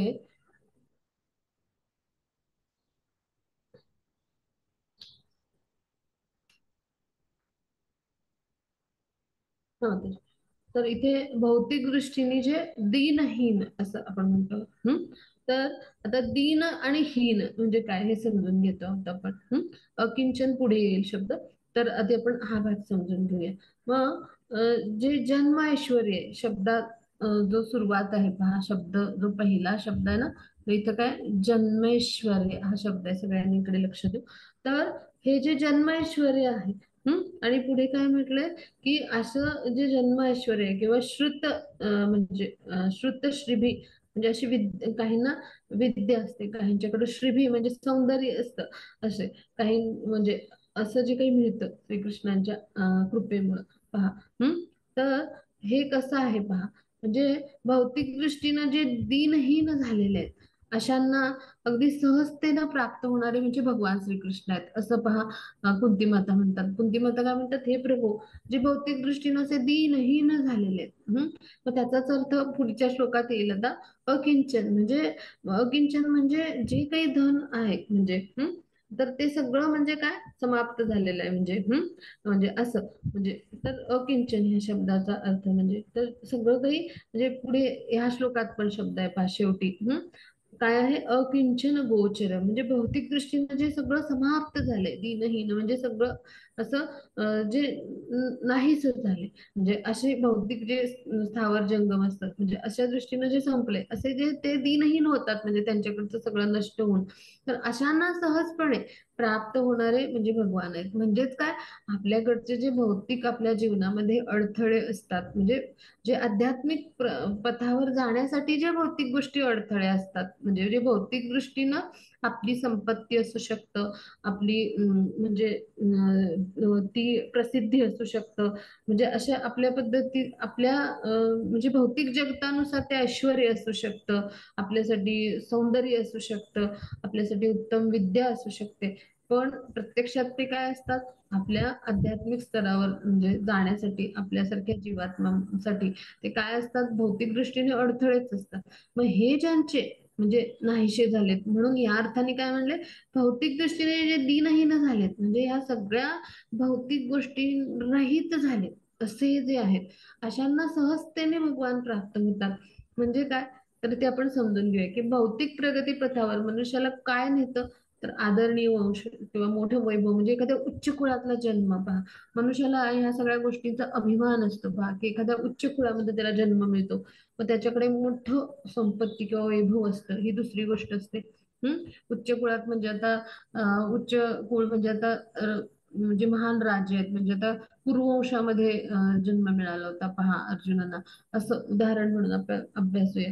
किंवा रघुवंशामध्ये म्हणजे श्रीरामचंद्रांच्या वंशामध्ये जन्म मिळणं म्हणजे असं उच्च कुळ. तर असं उच्च कुळ हे एक एक मनुष्यासाठी म्हणजे असतं प्रगतीपथावर भौतिक असं नेणारं. किंवा ब्राह्मण जे आहे वर्णामध्ये म्हणजे तर जन्माला येणं, तर म्हणजे जी वर्णाश्रम व्यवस्था आहे तर त्यानुसार मग ते पण कसं झालं, उच्च कुळ आपण म्हणू शकतो. वर्णाश्रम व्यवस्थेमध्ये सर्वश्रेष्ठ ब्राह्मण वर्ण मानला जातो. पण ते कसं पाहिजे, कर्माने सुद्धा ब्राह्मण वर्णाचं आचरण करणारे असले पाहिजेत, फक्त जन्माने नको. तर असं जे ब्राह्मण वर्णाचं कुळ असतं तर ते उच्च कुळ मानलं जातं. मग मोठं वैभव, ज्यांच्याकडे मोठी सांपत्तिक स्थिती आहे ज्यांची, किंवा ज्यांच्याकडे उच्च विद्या म्हणजे असे उच्च ज्ञान भौतिक जगतातलं म्हणजे असं ज्यांच्याकडे आहे. म्हणजे उच्च विद्या म्हणजे काय, सर्व प्रकारच्या ज्ञानाने युक्त असे म्हणजे उत्तम असे पंडित जसे चाणक्य होते, किंवा अशा पद्धतीचं ज्ञान असलेले उच्च विद्या असेल. रूप यौवन म्हणजे आपल्या तारुण्याचा आणि सौंदर्याचा गर्व असतो काहींना. ओके. मग असं स्वतःची वृद्धी करण्याचा प्रत्येक जण प्रयत्न करतो. म्हणजे काय, की प्रत्येकाला कुठल्या ना कुठल्या स्वरूपात अशा गोष्टी जेव्हा प्राप्त असतात तर त्यावेळेला काय होतं, की ते स्वतःची वृद्धी म्हणजेच काय, की स्वतः म्हणजे ह्या सगळ्या गोष्टींनी ते काय असतात, तर ते संपन्न झालेले असतात. आणि मग त्यामुळे काय होतं, की ही जी सगळी लक्षणं आहेत म्हणजे भौतिक प्रगतीची चार तत्व, की उच्च कुळ मिळणं, अधिक संपत्ती, उच्च शिक्षण आणि सुंदर असं शरीर म्हणजे लक्षणीय सौंदर्य मिळणं. म्हणजे तर ही सगळी काय आहेत, तर आध्यात्मिक विकासाच्या मार्गावरील प्रगतीसाठी अपात्रतेची लक्षणं आहेत. म्हणजे काय, की अशी लोक भौतिक जगतामध्ये स्वतःचा मान सन्मान मिळवण्यात वृद्धी करायचा प्रयत्न करतात, पण ते प्रामाणिक भावनेमध्ये मुळे श्रीकृष्णांकडे नाही होऊ शकत. म्हणजेच काय, की ही सगळी आध्यात्मिक स्तरावर काय आहेत, अडथळेच आहेत. ही सगळी प्रगतीची जी लक्षणं भौतिक स्तरावर मानली, भौतिक जगाच्या सगळं विरुद्ध आध्यात्मिक जगत आहे, किंवा आध्यात्मिक जगताच्या विरुद्ध भौतिक जग असतं बा, म्हणून त्याला विकृत प्रतिबिंब म्हटलंय. म्हणजे ज्या भौतिक जगामध्ये पहिल्या क्रमांकावर गोष्टी असतात त्या शेवटच्या क्रमांकावर आध्यात्मिक जगतामध्ये असतात, हो की नाही. मग ही उच्च कुळ, अधिक संपत्ती, उच्च शिक्षण हे सगळं काय आहे, अगदी खालच्या स्तरावर आहे. इथं काय आहे, नंतर जीवाचं कर्म जे आहे, शाश्वत कर्म जे आहेत तर त्याला अग्रक्रम आहे. भक्तिमय प्रेममय सेवेला अग्रक्रम आहे पहा आध्यात्मिक जगतामध्ये. मग तसं अस्वस्थ शरीराचे ताप येणं हे कसं बाह्य लक्षण आहे, हो की नाही. आता उदाहरण आपल्याला श्रील प्रभुपाद देतात. मग तसं शुद्ध आपला जो आत्मा आहे म्हणजे जो चेतन आहे आणि भगवान श्रीकृष्णांचं आध्यात्मिक स्फुल्लिंग आहे, त्याचं हे भौतिक आवरण हे बाह्य लक्षण आहे, हो की नाही. आपल्या शरीराचा हा बाह्य आपण काय म्हणू कोट आहे, किंवा बाह्य शरीर म्हणजे काय, आपलं बाह्य कपड्यासारखं आहे हे, हो की नाही. म्हणजे तापाचं प्रमाण जे आहे ते अंशांशाने आपण उतरवित नेतो. ही ताप उतरवण्याची पद्धत आहे, हो की नाही. जे उपाय करून आपण तापाला अधिक चढवतो का, ताप वाढेल असं करतो का उपायाने, तर आपण काय करतो, हा ताप काय करतो, कमी कसा होईल हा प्रयत्न करतो. मग असंच आहे म्हणजे आपलं हे सगळं जे जीवन आहे भौतिक जगतातलं हे त्रिविध तापाने युक्त आहे आणि इथेही अजून चार भौतिक प्रगतीची तत्व म्हणजे भरच घालणारी आहेत या तापामध्ये. आणि मग आपल्याला हा जो भवसागर आहे, म्हणजे आपण जे म्हणू भवरोग म्हणू आपण थोडक्यात, तर हा भवरोग म्हणजे एक प्रकारचा आपण ताप जर मानलं असं, हा सगळा भवरोगाचा ताप, तर ह्या तापाचं प्रमाण आहे अंशांशाने आपल्याला उतरवायला पाहिजे. म्हणजेच काय, की आपण आध्यात्मिक प्रगती करायची असेल आध्यात्मिक स्तरावर, तर आपण काय केलं पाहिजे, ह्या भौतिक गोष्टींपासून काय करायला पाहिजे, स्वतःला मुक्त करायला पाहिजे. हळूहळू या इंद्रिय तृप्तीच्या गोष्टीमध्ये आपण अनासक्त व्हायला पाहिजे, या आसक्ती नष्ट करायला हवी. म्हणजे अशी जी अध्यात्मामध्ये प्रगत झालेली माणसं असतात किंवा आध्यात्मिक स्तरावर उन्नत झालेले भक्त असतात, ते भौतिक दृष्टीनं अकिंचन झालेले असतात. अकिंचन म्हणजे हे सगळ्या भौतिक गोष्टी त्यांच्याकडच्या नष्ट झालेल्या असतात. म्हणजे उच्च कुळ, अधिक संपत्ती, उच्च शिक्षण, लक्षणीय सौंदर्य, म्हणजे हे जे आहे, तर हे भौतिक विकासाच्या मार्गातल्या ज्या गोष्टी आहेत ना, तर ह्या सगळ्या त्यांच्या नष्ट झालेल्या असतात. आणि हा नष्ट होणं म्हणजेच अकिंचन म्हटलंय, म्हणजे काही शिल्लक राहत नाही त्याच्याकडे. म्हणजे काय, की हे चांगलं लक्षण आहे आध्यात्मिक स्तरावर. म्हणजे प्रत्येकाला काय असतं भौतिक जगतामध्ये, माझ्याकडं खूप मोठं संपत्ती आहे, माझ्याकडे सांपत्तिक स्थिती माझी फार चांगली आहे, मग आम्ही अमुक घराण्यातनं अमुक वंशाचे आम्ही असं वंशज आहोत, असं सगळे अभिमानाने अगदी छाती त्यांची फुलून येते सांगताना, असं आपण पाहतो की नाही भौतिक जगतामध्ये. मग आता एखाद्याकडं खूप उत्तम शिक्षण असतं, उच्च विद्या विभूषित असतो, मी असा PhD आहे, मी असा आहे, मी अमुक आहे, तमुक आहे, डॉक्टरेट आहे, असं त्याला गर्व असतो पहा. आणि मग काय असतं, एखादी व्यक्ती किंवा खूप दिसायला सुंदर असते किंवा अत्यंत सुंदर, म्हणजे खूप वय वाढलेलं असेल तरी खूप कमी वयाचे दिसणारे, असे नेहमी टापटीप राहणारे असं सौंदर्य असतं त्यांच्याकडे. मग त्यांना त्याचा गर्व असतो. म्हणजे उत्तम अभिनेत्री असतात पहा, तर त्यांना काय असतं, सौंदर्य असतं. असे उत्तम धनिक असतात टाटा बिर्लांसारखे, म्हणजे उदाहरण म्हणून असे आपले जे धनिक पुरुष, म्हणजे असे जे आहेत व्यक्तिमत्व, म्हणजे असे उच्च कोटीचं म्हणजे धन्य धन ज्यांच्याकडे आहे, तर असे व्यक्ती किंवा उच्च कुळातले असतात, म्हणजे राजांचे वंशज वगैरे आपण पाहतो वेगवेगळे. मग असे जे असतात किंवा ज्याच्याकडे उच्च शिक्षण असतं, असे उच्च विद्या विभूषित जे शास्त्रज्ञ पाहतो आपण, मोठमोठे इंजिनियर्स पाहतो, म्हणजे असे जे लोक आहेत, तर त्यांना त्याचा गर्व असतो, अभिमान असतो. मग ही भौतिक जे आहेत, तर हे भौतिक जीवनामध्ये प्रगती आहे, पण ही खरं तर आध्यात्मिक मार्गावरची काय आहेत, ही सगळी आपल्याला अपात्र करणारी लक्षणं आहेत. आणि ही सगळी एका भक्ताकडची, म्हणजे जेव्हा तो आध्यात्मिक मार्गावर उन्नत होतो, तेव्हा ही सगळी त्याची ही भौतिक प्रगतीकडे नेणारी लक्षणं सगळी नष्ट झालेली असतात आणि तो अकिंचन झालेला असतो. म्हणजेच काय, या सगळ्या आसक्ती घटलेल्या असतात आणि ह्या सगळ्या उपाधीतून त्यांना स्वतःला मुक्त केलेलं असतं. आणि तो केवळ आणि केवळ म्हणजे शाश्वत सेवक म्हणून भगवान श्रीकृष्णांचा शाश्वत अंश म्हणून तो काय करत असतो, जीवन व्यापन करत असतो. मग असा जो भक्त असतो, म्हणजे तो भगवान श्रीकृष्णांच्या कृपेस पात्र ठरतो. भगवान यांची भक्तिमय प्रेममय सेवेमध्ये तो काय होतो, अग्रेसर होतो किंवा आध्यात्मिक स्तरावर तो उन्नत होत असतो. म्हणजे काय, की आपल्याला अकिंचन झाल्यामुळं, म्हणजे अशा गोष्टी आपल्याकडे नाही आहेत, नष्ट झाल्या किंवा, तर नैराश्य नाही आहेत त्याला. तर ताप घटणं जसं चांगलं लक्षण आहे एका एका अंशाने, तसं आपल्याकडचं हे एक एक भौतिक आसक्ती आपल्या निघून जाऊन, आपलं भौतिक आसक्ती नष्ट होऊन आपल्याला जे काही आहे ते कृष्णाविषयी आसक्ती, आध्यात्मिक आसक्ती निर्माण होते. म्हणजे ताप घटणे हे चांगलं लक्षण आहे, तसं अकिंचन अवस्था ही चांगलं लक्षण आहे पहा. म्हणजे भौतिकतेची नशा आपण उतरवीत जाणं, हे जीवनाचं तत्व असलं पाहिजे. ह्याच्यातून आपण काय शिकलो, तर भौतिक आसक्ती जी आहे किंवा भौतिकतेतल्या इंद्रिय तृप्ती ह्यांची नशा, भौतिक गोष्टींची उतरवणं, हेच आपल्या जीवनाचं तत्व असलं पाहिजे. पण असा जो मद आहे, मद म्हणजे काय, तर असा उन्मत्त भाव की माझ्याकडे हे आहे ते आहे आणि त्याच्याविषयीचा गर्व आणि अभिमान, हे काय करतं, आपल्या जीवनाच्या ध्येयाबाबत अधिक अधिक भ्रम करतं. म्हणजे आपल्या जीवनाचं ध्येय काय, भगवान श्रीकृष्णांची प्राप्ती करणं, भगवान श्रीकृष्णांच्या कृपेस पात्र होणं, भगवत धामाची प्राप्ती करणं, भगवान श्रीकृष्णांशी असलेला संबंध त्याची जागृती करणं. पण आपल्या ह्या जीवनाचं हे जे ध्येय आहे, तिथं अधिक अधिक भ्रम निर्माण का करतं, कारण आपण मोहग्रस्त होतो आणि ह्याच भौतिक नशेमध्ये आपण राहतो. मोहग्रस्त होणं म्हणजेच काय, अशी भौतिकतेच्या नशेमध्ये राहणं, हो की नाही, की मी म्हणजे शरीर आहे आणि हे सगळं मला जे आहे त्याचा मला भोग घ्यायचा आहे. अशा पद्धतीनं भौतिकतेमधलं जीवन असतं.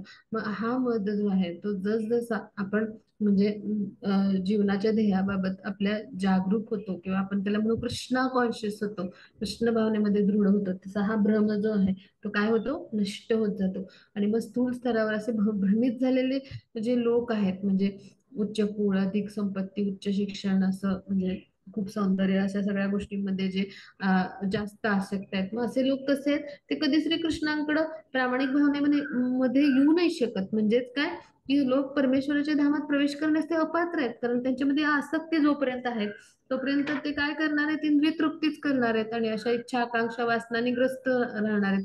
अमर्याद अशा इच्छा आकांक्षामध्ये म्हणजे ते राहणार आहेत. म्हणजे काय, हे भौतिक जगामध्ये ते मोहग्रस्त राहणार आहेत, भौतिकतेच्या नशेमध्ये राहणार आहेत.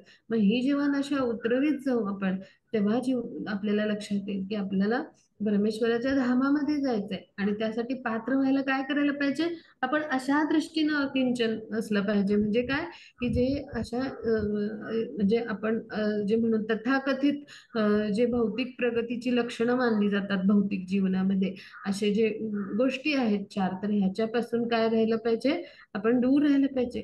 त्या प्रगतीमध्ये आपल्या काय आहेत, अडथळे आहेत, ते आपल्याला अपात्र ठरवणाऱ्या ह्या गोष्टी आहेत भौतिक जगतातल्या.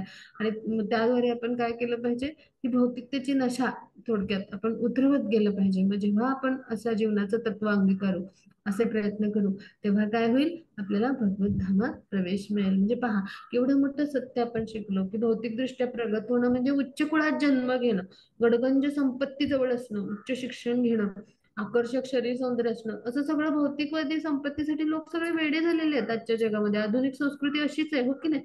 मग या अशा नश्वर गोष्टी मिळवून आपण गर्विष्ठ होतो, उन्मत्त होतो. पण असे जे उन्मत्त लोक आहेत ते हे गोविंद, हे कृष्ण असं म्हणायला सुद्धा त्यांना येत नाही. म्हणजे इतकं प्रेमपूर्वक त्यांच्या हृदयातून भगवान नाम उच्चारायला सुद्धा ते अपात्र ठरतात पहा. म्हणजे शास्त्रात असं म्हटलंय, की पापी व्यक्ती जेवढी म्हणजे पाप जी करायला समर्थ नसतो ना, तेवढी पाप एक वेळा आपण जेव्हा भगवान नामाचा फक्त उच्चार करतो ना, तेव्हा नष्ट होतात. सगळ्यांनी लक्षात ठेवा, भगवान नामाचा महिमा काय, भगवान नाम उच्चारण्याची शक्ती काय आहे. म्हणजे ह्याच्यात कुठलीही अतिशयोक्ती नाहीये. हे जे आहेत, हे हा जो भागवत आहे, हा शुकदेव गोस्वामींनी सांगितलाय, जसाच्या तसा आपण अभ्यासतो आहोत. गुरु शिष्य परंपरेतून जे काही ज्ञान आले तर ते अभ्यासतो आहोत पहा. मग इथे काय सांगितलंय, की पापी व्यक्ती जेवढी पाप करण्यास समर्थ नसतो, तेवढी पाप एक वेळा, फक्त एक वेळा, हरे कृष्ण कृष्ण कृष्ण हरे हरे, हरे राम राम राम हरे हरे, असं एकदा आपण भगवान नाम घेतलं तर उच्चार केल्यानं नष्ट होतात पहा. म्हणजे भगवान नाम किती शक्तिशाली आहे पहा, भगवान नाम उच्चारण्याची शक्ती किती आहे पहा. आणि मग आपण काय करतो पहा, आपण कसं घेतलं पाहिजे भगवान नाम, जेव्हा जेव्हा संधी मिळेल, जितकी जितकी संधी मिळेल, आपल्या मुखात काय पाहिजे, श्रीकृष्णांचं नाम पाहिजे पहा. भले आपल्याकडे माला नसेल, पण आपण मुखाने म्हणू शकतो, हो की नाही. असे आपले प्रयत्न पाहिजेत, त्यांनी काय होईल, आपली शुद्धी होईल पहा. म्हणजे भगवान नाम वास्तविकपणे त्याच्यामध्ये इतकी शक्ती साठवलेली आहे, की अशा नामोच्चारणामध्ये सुद्धा गुणवत्ता असते. म्हणजे भावनेच्या शुद्धतेवर आहे, आपला जेवढा शुद्ध भाव आणि आपलं जितकं प्रेम त्याच्यावर आहे. म्हणजे असहाय्य मनुष्य काय करतो, सर्वतोभावे म्हणजे भगवान श्रीकृष्णांचं दिव्य नाम मध्ये सतत तो रममाण असतो, सतत त्याला भगवान आठवत असतात पहा. म्हणजे असहाय्य मनुष्य काय करतो, तर भगवान नाम सतत घेत असतो, भगवान श्रीकृष्णांच्यावर आश्रित असतो, त्यांची आठवण करत असतो. आणि मग भौतिक समाधानात रमलेला माणूस काय करत असतो, तेच नाम उच्चारित तर ते सारखे होईल का, असेल का, बिलकुल नाही. म्हणजे भौतिक समाधानातला माणूस भौतिक सुखामध्ये तो लोळत असतो, ओतप्रोत असतो भौतिक सुखामध्ये. तो तेवढ्या तळमळीने तो उच्चारेल का, जसा असहाय्य माणूस उच्चारेल, बिलकुल नाही, हो की नाही. मग ते प्रामाणिक असेल का, तर बिलकुल नाही. म्हणजे काय, भौतिकतेनं उन्मत्त मनुष्य वेळ प्रसंगी भगवान श्रीकृष्णांच्या दिव्य नामाचं उच्चारण करतो, पण तो ज्या प्रामाणिक भावनेनं उच्चारण करायला पाहिजे ना, ज्या असहाय्य भावने म्हणत, की आम्ही तुझे दीनहीन असे भक्त आहोत, आम्ही तुझ्यासाठी दीनहीन असे झालेले असे भक्त आहोत, तुझ्या चरणांशी आम्ही आश्रय घ्यायला आले आहोत, असा जो एक भक्ताचा भाव असायला हवा. की असे दीनहीन, की तुझ्याशिवाय आम्हाला कोणीही पर्याय नाही, तुझ्याशिवाय आमचं कोणीच नाहीये. आणि खरोखरी आपल्या जीवनाची वास्तविकता आहे, की हे प्रभू, तुमच्याशिवाय आमचं कोणी कोणीच नाहीये, आम्ही अकिंचन आहोत असे. आणि अशा भक्तांना भगवान जे आहेत ते सहजतेने प्राप्त होतात, अशा त्यांच्या भावामुळं, प्रामाणिक आणि शुद्ध भावामुळं, की जे असहाय्य असतात आणि दीनहीन होऊन त्यांना शरण जातात. म्हणजेच काय, की भगवान यांच्या समोर दीनहीन होऊन जो शरण जातो त्यांना भगवान सरळ सहजतेनं मिळतात. पण जे असे वेगवेगळ्या म्हणजे काय म्हणू की सुखामध्ये गुरफटलेले असतात आणि असे मदोन्मत्त आपण म्हणू ज्याला, किंवा अशा मधामध्ये मद म्हणू आपण, म्हणजे काय की उन्मत्त भावामध्ये असतात, की माझ्याकडे अमुक आहे तमुक आहे, असं आहे, असा पैसा आहे, असं सर्वश्रेष्ठ सौंदर्य आहे, अशा पद्धतीचं माझं उच्च कुळ आहे, असं जो त्यांना म्हणजे गर्व असतो. तर त्यामुळं असे जे भक्त नाम उच्चारतील पण ते त्या प्रामाणिक भावनेने त्यांच्याकडे जातील का, तर बिलकुल नाही. मग अशा भक्तांना, म्हणजे असे जे असतात की जे प्रामाणिक भावनेने कृष्णाकडे जात नाहीत, तर त्यांना कृष्ण प्राप्त होत नाहीत. पण जो दीनहीन भावाने, म्हणजे काहीच नाही प्रभू तुझ्या विना माझ्याकडे, आणि तूच माझ्यासाठी सर्वस्व आहेस, आणि तुझ्यावरच मी पूर्णतया आश्रयित आहे, असा मी दीनहीन तुमच्या चरण कमलांचा आश्रय घ्यायला आलोय, असा जेव्हा भावानी एखादा भक्त चरण कमलांचा आश्रय घेतो भगवंतांच्या, तेव्हा त्यांना ते सहजतेने प्राप्त होतात. म्हणजे आपण काय करायला पाहिजे,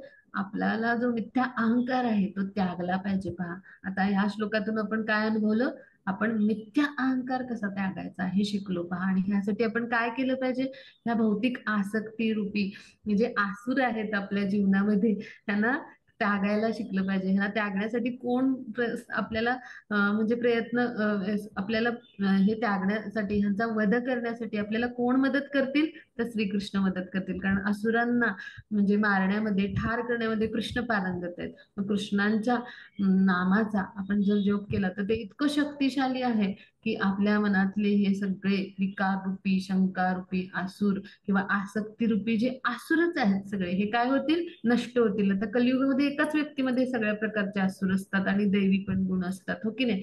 दैवासुर संपन्न विभाग योगामध्ये आपण अभ्यासलं. मग अशा पद्धतीनं जेव्हा आपण हा मिथ्या अहंकार रूपी असू आणि असा जो मद असतो आपला, किंवा आपण असा जो उन्मत्त भाव असतो भौतिक जगतामध्ये, आपल्याकडे ह्या ज्या चार गोष्टी असतात की ज्या बाधा आहेत खरं तर आपल्या आध्यात्मिक प्रगतीकडे नेण्यासाठी किंवा त्या मार्गावरच्या, ह्या जेव्हा आपण अशा त्यागू असे जे असुर आहेत ते नष्ट करण्यासाठी भगवंतांकडे खरं तर धावा करू आपण, म्हणू भगवान नामाचा जप करून, तेव्हा निश्चित काय होईल, तर आपण या मिथ्या अहंकारातून मुक्त होऊ आणि श्रीकृष्णांच्या चरण कमलांशी आपण काय करू, तर जाऊ. म्हणजे श्रीकृष्णांनाच आपण प्रार्थना करू शकतो की या मिथ्या अहंकारातून मला मुक्त करा, हो की नाही. म्हणजे आपण जे आहे तर कसे आहोत, तर बद्ध जीवनामध्ये आहोत, आणि ह्या बद्ध जीवनामध्ये आपल्याला जर कोणी मुक्त करणारे असतील तर प्रमाणित आध्यात्मिक गुरु आहेत, हो की नाही, की जे मुक्त पुरुष आहेत, मुक्तात्माच आपल्याला मुक्त करू शकतो, आणि भगवान श्रीकृष्ण आहेत. मग भगवान श्रीकृष्ण आणि गुरु यांना अभिन्न मानलेले आहे. मग त्यांच्या चरणी आपण प्रार्थना करू, तेव्हा काय होईल, निश्चितच आपण ह्या मिथ्या अहंकार रूपी असुराच्या म्हणजे अशा म्हणजे अहंकारातून, म्हणजे की जो आपला असुर आहे, तर ह्याच्या तावडीतून काय होऊ, मुक्त होऊ. पहा, म्हणजे मिथ्या अहंकार जो आहे तर तो काय करतो, आपल्याला आध्यात्मिक जीवनामध्ये अशा पद्धतीनं अडथळे आणतो. आणि कशाचा गर्व असतो, या चार गोष्टींचा. मग ह्याला त्यागलं पाहिजे. म्हणजेच काय, तर आपलं तापमान एका अंशाने आपण घटवलं पाहिजे थोडक्यात. तर असं जेव्हा आपण प्रयत्न करू, म्हणजे तर त्यावेळेला काय होईल, कृष्णांच्या आपण कृपेस पात्र होऊ. म्हणजे केवढं मोठं आपण कुंती माता यांच्या ह्या श्लोकातून केवढा मोठा उपदेश शिकलो. पहा, की आपल्या जीवनामध्ये ह्या सगळ्या गोष्टी आपल्याला काय करत असतात, मोहग्रस्त ठरवत असतात. मग ह्यांना आपण त्यागायचं, आपण अकिंचन व्हायचं, की जे आध्यात्मिक पथावर आपल्याला पुढे नेणार आहे. आता पुढच्या श्लोकावर जाऊ आपण. हा मग त्याचे पुढचा श्लोक आहे.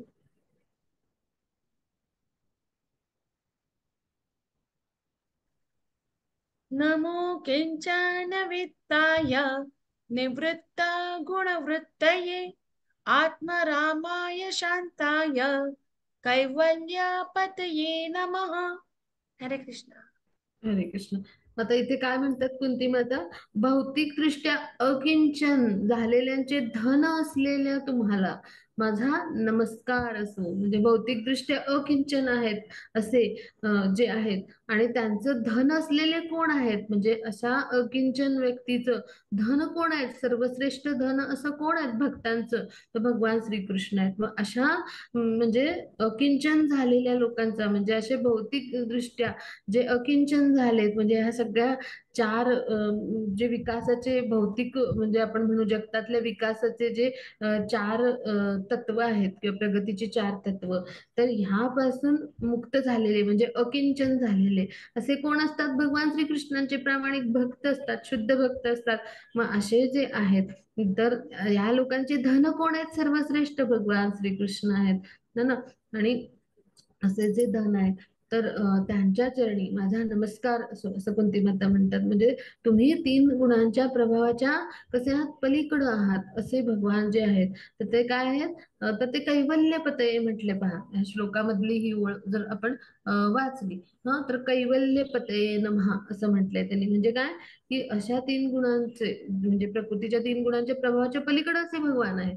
आणि तुम्ही कसं म्हणजे स्वतःमध्येच म्हणजे काय आहात, रममाण असलेले, स्वतःमध्ये संतुष्ट असलेले असे आहात. म्हणजे त्याला काय म्हटलंय, तर आत्मरामाय, म्हणजे काय, स्वतःमध्येच तुष्ट असलेले असे जे आहात, म्हणजे कोण, भगवान परमशांत जे असतात. म्हणजे भगवान म्हणजे काय, परमशांतीचं प्रतीक म्हणजे कोण आहेत, भगवान आहेत.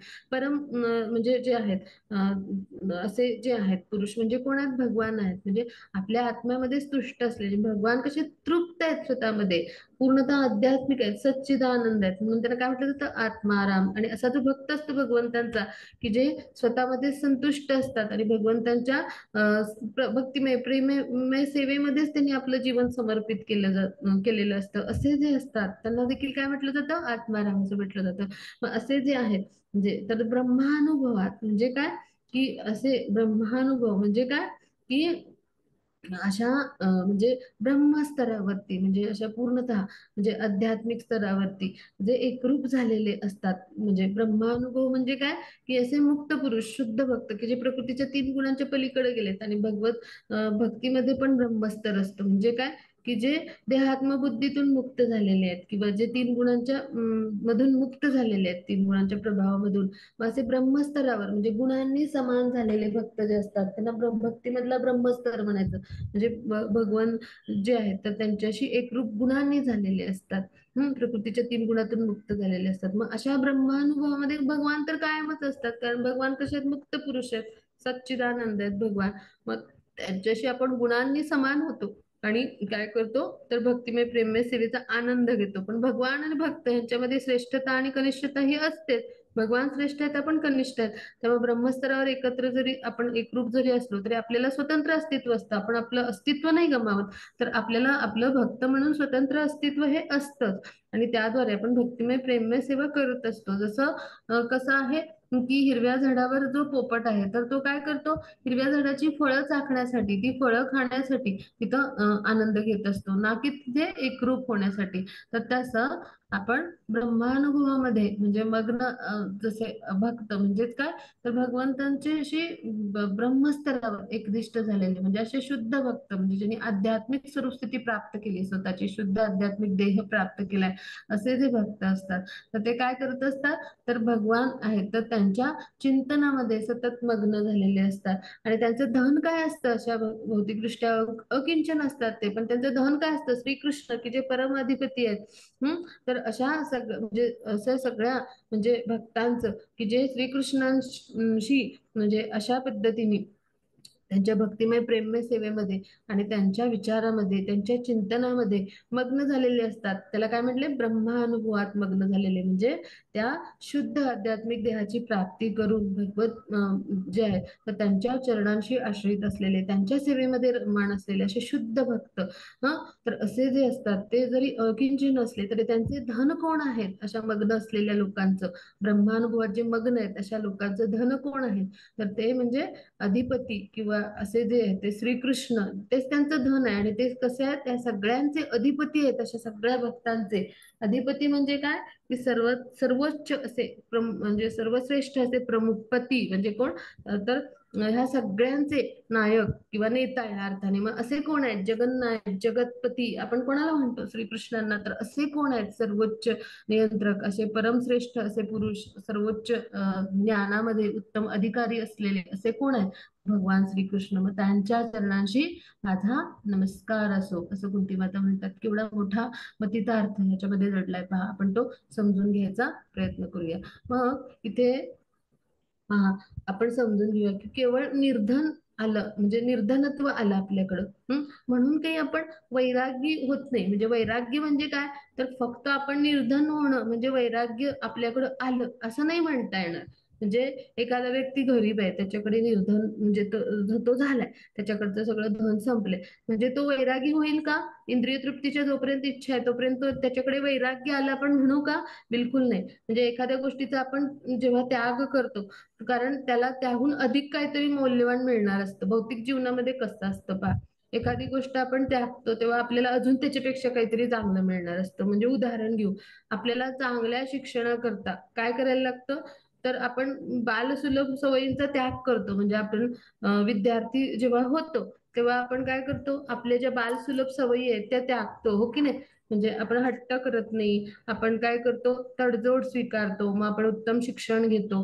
मग चांगल्या नोकरीसाठी काय करतो, एखादा नोकर जो आहे तो पहिली नोकरी सोडून देतो, म्हणजे त्यागतो, म्हणजे पुढच्या स्वार्थासाठी मागची जी गोष्ट आहे ती त्यागतो. म्हणजेच काय, भगवत भक्त जो आहे तो मग काय करतो, भौतिक जगाचाच त्याग करतो. मग तो कशासाठी करतो, तो काही व्यर्थ नाही जात, त्याला आध्यात्मिक दृष्ट्या काहीतरी प्राप्त करायचं असतं ना, काहीतरी मिळवायचं असतं. मग हेच आपल्या जीवनामध्ये प्रत्येक जीव करत असतो पहा. फक्त आपण भौतिक जीवनामध्ये काय करतो, तर प्रत्येक मौल्यवान गोष्ट मिळवण्यासाठी मागच्या गोष्टीचा त्याग करत असतो, पण त्या गोष्टी भौतिकच असतात. पण एखादा जो भक्त असतो तो काय करतो, भगवत भक्त ह्या भौतिक जगताचाच त्याग करतो, कारण तो व्यर्थ नसतो त्याचा त्याग. तर त्याला आध्यात्मिक स्तरावर काहीतरी मिळवायचं असतं. जसं श्रीलरूप गोस्वामी आहेत, सनातन गोस्वामी आहेत, रघुनाथदास गोस्वामी यांनी काय केलं, भगवान यांच्या सेवेसाठी म्हणजे आपलं जे भरपूर वैभव होतं त्याचा त्याग केला पहा.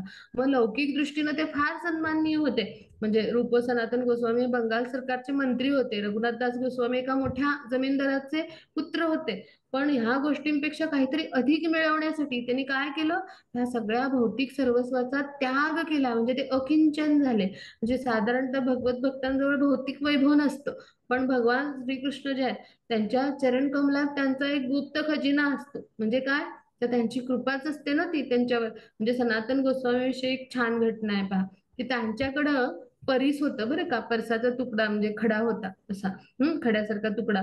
मग तो एकदा कचऱ्यात पडलेला होता बरं का, आणि एक अर्थार्थी असा मनुष्य होता, त्याने तो घेतला. त्याला फार आश्चर्य वाटलं की एवढा मौल्यवान खडा म्हणजे ही वस्तू इथं अशा कचऱ्यात कशी काय ठेवली आहे. म्हणजे कचरा म्हणजे साधारण उपेक्षित जागा स्थान असतं, की नाही, जिथं आपण कुणी जात नाही, फारसं कचरा टाकायलाच जातो. मग आता सनातन गोस्वामींजवळ त्यांनी ह्याच्यापेक्षा अधिक मौल्यवान वस्तूची मागणी केली. मग तेव्हा सनातन गोस्वामींनी काय सांगितलं, की तू आता काय कर, हरिनाम घे. म्हणजे हरिनाम ही सर्वात मौल्यवान गोष्ट आहे, तेच त्यांनी त्याला प्रदान केलं. म्हणजे ज्यांच्याकडे भौतिक स्वरूपाचं असं काहीच देण्यासारखं नाही त्याला म्हणायचं अकिंचन. म्हणजे भक्त किंवा महात्मा हे कोणालाही भौतिक स्वरूपाचं काही नाही देत. म्हणजे गुरु किंवा जे आहेत त्यांच्याकडे जाऊन, म्हणजे भगवान आहे त्यांच्याकडे जाऊन आपण भौतिक स्वरूपाचं काही मागू नये. जसं या व्यक्तीने मागितलं पहा, आता उदाहरण मी दिलं, कारण त्यांनी भौतिक संग्रह पूर्वीच त्यागलेला असतो. म्हणजे परम स्वरूपाची ठेव किंवा पूर्ण पुरुषोत्तम भगवान आहेत, म्हणजे तर ते इतरांना देऊ शकतो. म्हणजे काय, की तेच काय असतात, भक्ताचे वास्तविक धन असतात अशा भक्तांचे. म्हणजे परमपुरुषांचं नाव, हरिनाम, हरिनाम जे आहे तर ते इतकं मूल्यवान आहे की हरिनामासारखं मूल्यवान दुसरं काही असूच शकत नाही. आणि अशा अर्थानं त्यांच्याकडे गुप्त खजिना असतो हरिनामाचा. आणि अशा भगवान श्रीकृष्णांचं पवित्र नामच ते त्यांचं म्हणजे देऊ शकतात पहा. इतर भौतिक काही त्यांच्याकडे नसतातच गोष्टी. आणि तेच खरं भक्ताचं काय आहे, वास्तविक धन आहे पहा. म्हणजे गेरात पडलेला परीस सनातन गोस्वामींच्या धनसंपत्तीत कधीच नव्हता. पण म्हणजे तो असता तर अशा ठिकाणी ठेवला गेला असता का, म्हणजे आपल्यासारखं भौतिकतेमध्ये बद्ध असलेल्या जीवानी काय केलं असतं, आपण काय करतो, मूल्यवान वस्तू आपल्या तिजोरीत ठेवतो, आत ठेवतो, कपाटात ठेवतो, हो की नाही, अशा पद्धतीने ठेवतो. पण या उदाहरणावरून आपण काय शिकायचं, आपल्यासारख्या नवसाधकांनी, म्हणजे आपण खूप नवसाधक अवस्थेत आहोत, आपण काय समजून घ्यायचं, तर भौतिक आकांक्षा आणि आध्यात्मिक प्रगती हे कधीही समांतर नसतात, हे समांतर चालणं कधी शक्य नाही. पण सर्व गोष्टींना पण भगवंतांशी संबंधित पाहण्याची आपली पात्रता नसेल तर काय होतं, तर आपल्याला निदान ह्या ज्या गोष्टी आहेत, म्हणजे ह्या आध्यात्मिक गोष्टी आणि याला म्हणायचं चित्त, आणि ज्या जड वस्तू म्हणजेच काय, ह्या भौतिक गोष्टी, ह्यातला फरक किंवा अंतर समजता आलं पाहिजे, जाणता आलं पाहिजे ते अंतर. अन्यथा काय होईल, तर मग आपली त्या भक्तासारखी गत होईल की आपण त्या परसाच्या तुकड्यासाठीच काय करू, तर त्याच्यासाठीच म्हणजे त्याच्यापेक्षा मग ह्यांच्या कचऱ्यामध्ये जर परिसाचे तुकडे आहेत तर ह्यांच्याकडे किती मौल्यवान हिरे असतील असं त्याला वाटलं, आणि त्यांनी काय केलं, त्यांच्याकडे अधिक मौल्यवान वस्तूंची मागणी केली. पण खरं तर काय होतं, तर ही संपत्तीचा भाग म्हणून नव्हतंच सनातन गोस्वामींच्या जीवनामध्ये, हा परिसाचा तुकडाच नव्हता म्हणून तर तो कचऱ्यात पडला होता. मग अशा पद्धतीनं आपल्याला जाण असली पाहिजे की आध्यात्मिक गोष्ट म्हणजे जी गोष्ट आहे त्याचं मूल्य काय आहे आणि भौतिक गोष्टींचं मूल्य काय आहे, ह्यातलं अंतर आपल्याला जाणता आलं पाहिजे. मग सनातन गोस्वामींसारखे आचार्य जे आहेत तर ते कसे आहेत, सर्व गोष्टींना आध्यात्मिक दृष्टीने पाहू शकत होते, ते उन्नत असे काय होते, भगवत भक्त होते, म्हणजे असे जे आहेत ते गोस्वामी आहेत. मग आपल्याला तशी आध्यात्मिक दृष्टी नाहीये, आणि म्हणून आपण या उदाहरणातून शिकायचं, काय शिकायचं, तर भौतिक संस्कृतीचा विकास किंवा तशी दृष्टी की भौतिक जीवनामध्ये मी अमुक गाड्या घेईन, मग अमुक बंगले बांधेन, मग अमुक ठिकाणी शेती घेईन, अमुक प्रगती करेन, तमुक प्रगती करेन, ह्या सगळ्या काय आहे, अशी दृष्टी आणि असे विचार म्हणजे आणि असा विकास हे काय आहे, आध्यात्मिक जीवनातल्या प्रगतीतली फार मोठी धोंड आहे आपल्या जीवनामधली, ह्या प्रगतीतली आध्यात्मिक जीवनाच्या. आणि म्हणून आपण काय केलं पाहिजे, भौतिक प्रगती जी आहे ती प्राणी मात्राला सगळ्या प्रकारच्या भौतिक तापांचं कारण असलेला आपला जो शरीर आहे किंवा देह आहे त्याच्या अशा बंधनात कायम बांधलेलंच ठेवते, जखडूनच ठेवते. अशा भौतिक प्रगतीला म्हणजे आपण काय म्हटलं पाहिजे, अनर्थ म्हणजे नको त्या गोष्टी म्हणजे देणारी असं म्हटलं पाहिजे. म्हणून आपण जेव्हा श्रद्धापासून प्रेमापर्यंत भक्तीचे चरण चालतो तेव्हा अनर्थ निवृत्ती होते. म्हणजे काय, अशा भौतिक प्रगती जी आहे म्हणजे जी आपल्याला ध्येय बंधनात जखडून टाकणारी असते ना, तर ह्या सगळ्यातनं आपण निवृत्त होतो. म्हणजे ही खरी अर्थाने अनर्थ निवृत्ती असते. आपल्याला नाम काय करतं, ह्या देहात्म बुद्धी मध्ये जे जखडून ठेवलेलं असतं आपल्याला या भौतिक बंधनामध्ये, आपण जे जखडलेलं असतो ह्यातून बाहेर पडायला म्हणजे काय करतं, मदत करतं. इतकं शक्तिशाली असं भगवन नाम आहे पहा, इतकं सामर्थ्य आहे भगवन नामामध्ये पहा, की काय केवळ भगवन नामाच्या जपामुळे काय घडतं, तर आपली अशी शुद्धी होत राहते. आपण काय करतो, प्रकृतीच्या 3 गुणांच्या म्हणजे बंधनातून मुक्त व्हायला मदत मिळते. त्याचबरोबर आपलं काय होतं, तर आध्यात्मिक स्तरावर आपण उन्नत व्हायला मदत होते. म्हणजे आपल्या जीवनाची आवश्यकता काय आहे, तर आध्यात्मिक स्तरावर आपण उन्नत होणं, आध्यात्मिक साक्षात्काराला म्हणजे प्राप्त होणं, आपण असा साक्षात्कार प्राप्त करणं. पण आपण ह्या गोष्टींकडे जर लक्ष नाही दिलं तर मानवी जीवन काय जातं, व्यर्थ जातं. मग आता पहा आधुनिक जीवनामध्ये काय घडतं, तर चंद्रावर जायचे आपण प्रयत्न करतो, चांद्रयान मिळवण्याचा म्हणजे तिथं जायचा प्रयत्न करतो. मग आता चंद्रावर जाण्याचे प्रयत्न करून आपल्या जीवनाच्या ह्या जन्म मृत्यू जरा व्याधी समस्या सुटणार आहेत का, बिलकुल नाही. मग भगवत भक्त कसे आहेत, अकिंचन त्यांना म्हणण्यात येतं. का म्हणण्यात येतं, तर असा वास्तविक भौतिक संग्रह त्यांच्याकडे काही नसतोच. म्हणजे हे सगळे काय आहे, हे भौतिक आसक्तीच्या घटना आहेत, उदाहरण आहेत. भौतिक संग्रह प्रकृतीच्या 3 गुणांनी आपल्याला बांधतो, अशा आसक्तीमध्ये बांधतो. पण त्यामुळे काय होतं, आपली जी आत्मिक शक्ती, आपल्या आत्म्याची जी शक्ती आहे ना, चेतना शक्ती, त्याचा ऱ्हास होतो. आणि म्हणून भौतिक प्रकृतीची निर्मिती असलेल्या अशा गोष्टी आपण जितक्या कमी करू तितकं काय होईल, आध्यात्मिक आपली प्रगती होईल, आध्यात्मिक जीवनामध्ये आपण उन्नत होऊ. पहा मग आता भगवान जे आहे त्यांचा भौतिक कार्याशी प्रत्यक्ष संबंध येत नाही, पण त्यांनी ह्या जगामध्ये ही जी भौतिक प्रकृती निर्माण केली तर त्याद्वारे आपण काय करतो, तर तिच्या 3 गुणांच्या म्हणजे जे आहेत त्यांच्या आधिपत्याखाली येतो. पण भगवान हे कसे, त्या 3 गुणांच्या पलीकडे आहेत, दिव्य आहेत आणि या भौतिक गुणांनी प्रभावित होत नाहीत.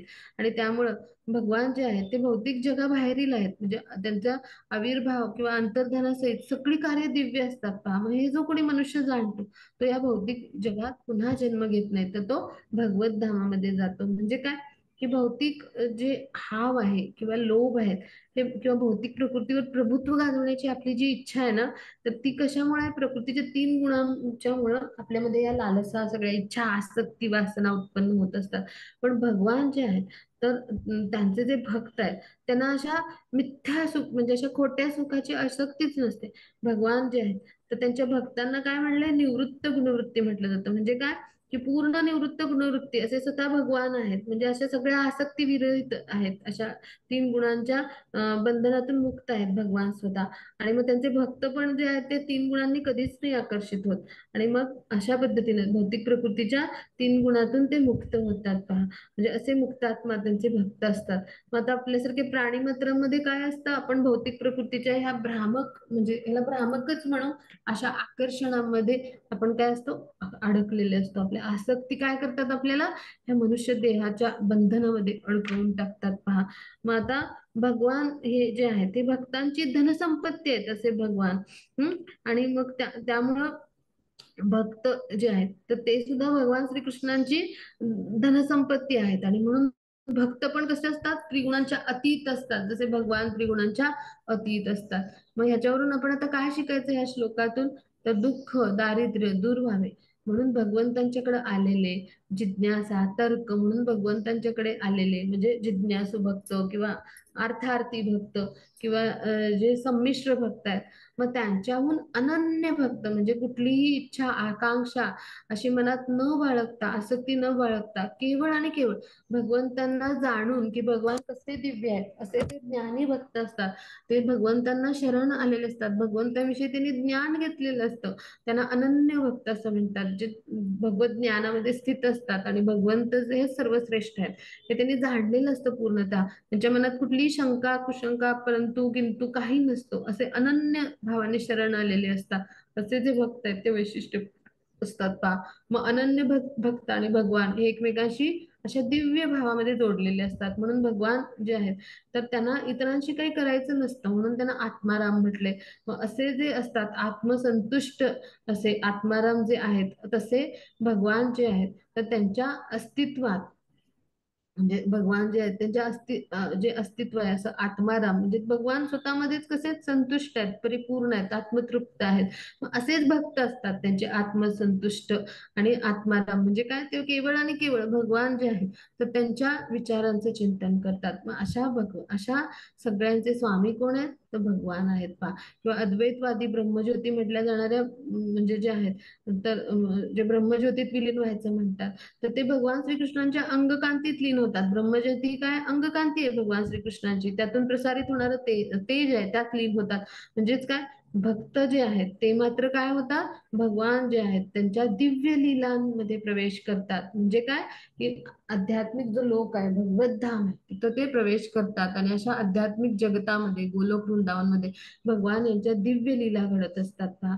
म्हणजे असे जे भक्त असतात त्यांना काय म्हटले? आत्माराम म्हणजे असे अनन्य भक्त जे असतात. मग असे जे भक्त असतात तर ते काय करतात? भगवान श्रीकृष्णांचं नेहमी चिंतन करत असतात आणि त्यांच्या संतुष्टीसाठी कार्य करत असतात. अकिंचन असतात, भौतिक गोष्टीविषयी त्यांना आसक्ती नसतात, भौतिक कुठल्याही इच्छा नसतात पहा.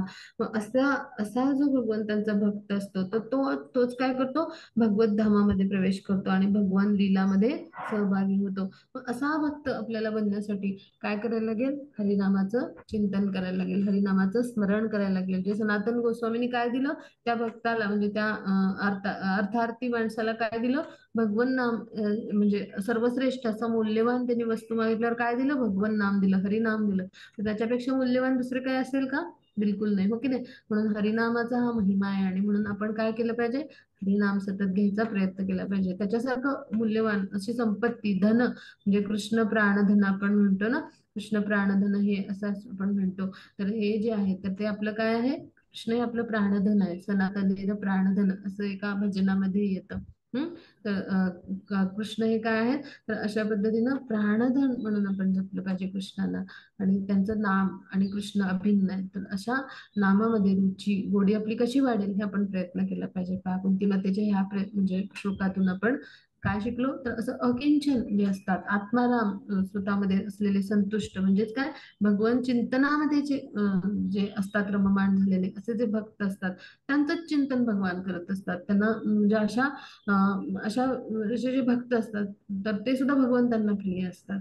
ते भगवान आणि भक्त यांच्यामध्ये ते प्रेमाचं आदान प्रदान असतं. आणि असे जे भक्त असतात ते कसे असतात, आत्माराम असतात, की जो भगवान श्रीकृष्णाचा गुण आहे, ते स्वतःमध्ये तृप्त संतुष्ट आहेत, म्हणून भगवान यांना पण आत्माराम म्हणतात. आणि त्यांच्या अशा शुद्ध भक्तांना असं आत्माराम बनण्याचा आपण प्रयत्न केला पाहिजे. ह्यासाठीच आपली पहिली पायरी काय, आपल्यासारख्या नवसाधकांची, तर आपण हरिनाम घेतलं पाहिजे. तीच सर्वश्रेष्ठ मूल्यवान गोष्ट आहे. म्हणजे आपल्याला आध्यात्मिक आणि भौतिक ह्या जगतातल्या म्हणजे जे फरक आहेत हे समजून घेणं आवश्यक आहे. हे आपण समजून घेऊन आपल्यासाठी काय महत्वाचं आहे, तर परिसाचा एखादा खडा किंवा एखादी मूल्यवान वस्तू आपल्यासाठी महत्वाची नाही, तर आपल्यासाठी सर्वश्रेष्ठ मूल्यवान काय असेल, तर भगवान श्रीकृष्णांचं केवळ आणि केवळ नाम आहे. हे जाणून घेऊन आपण हरिनाम घ्यायचा प्रयत्न करू. तेव्हा काय होऊ, तर निश्चितच आपण भगवान श्रीकृष्णांच्या कृपेस पात्र होऊ. आपण देखील काय बनू, आत्माराम बनू, हो की नाही. हेच तर आपल्या जीवनाचं ध्येय आहे. आता पुढे जाऊ आपण. हा, मग त्याचे पुढचे श्लोक घेऊया.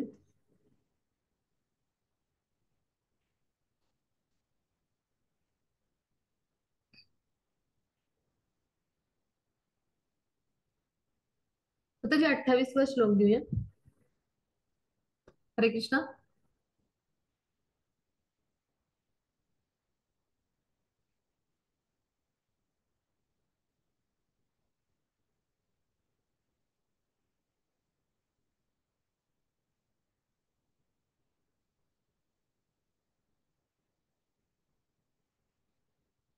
हरे कृष्णा. बहुतेक माताजींना माझा आवाज नाही ऐकू जाते. हा श्लोक मी वाचते. मन्ये त्वां कालम् ईशानम् अनादिनिधनं विभुं समं चरन्तं सर्वत्र भूतानां यन्मित्कलिः.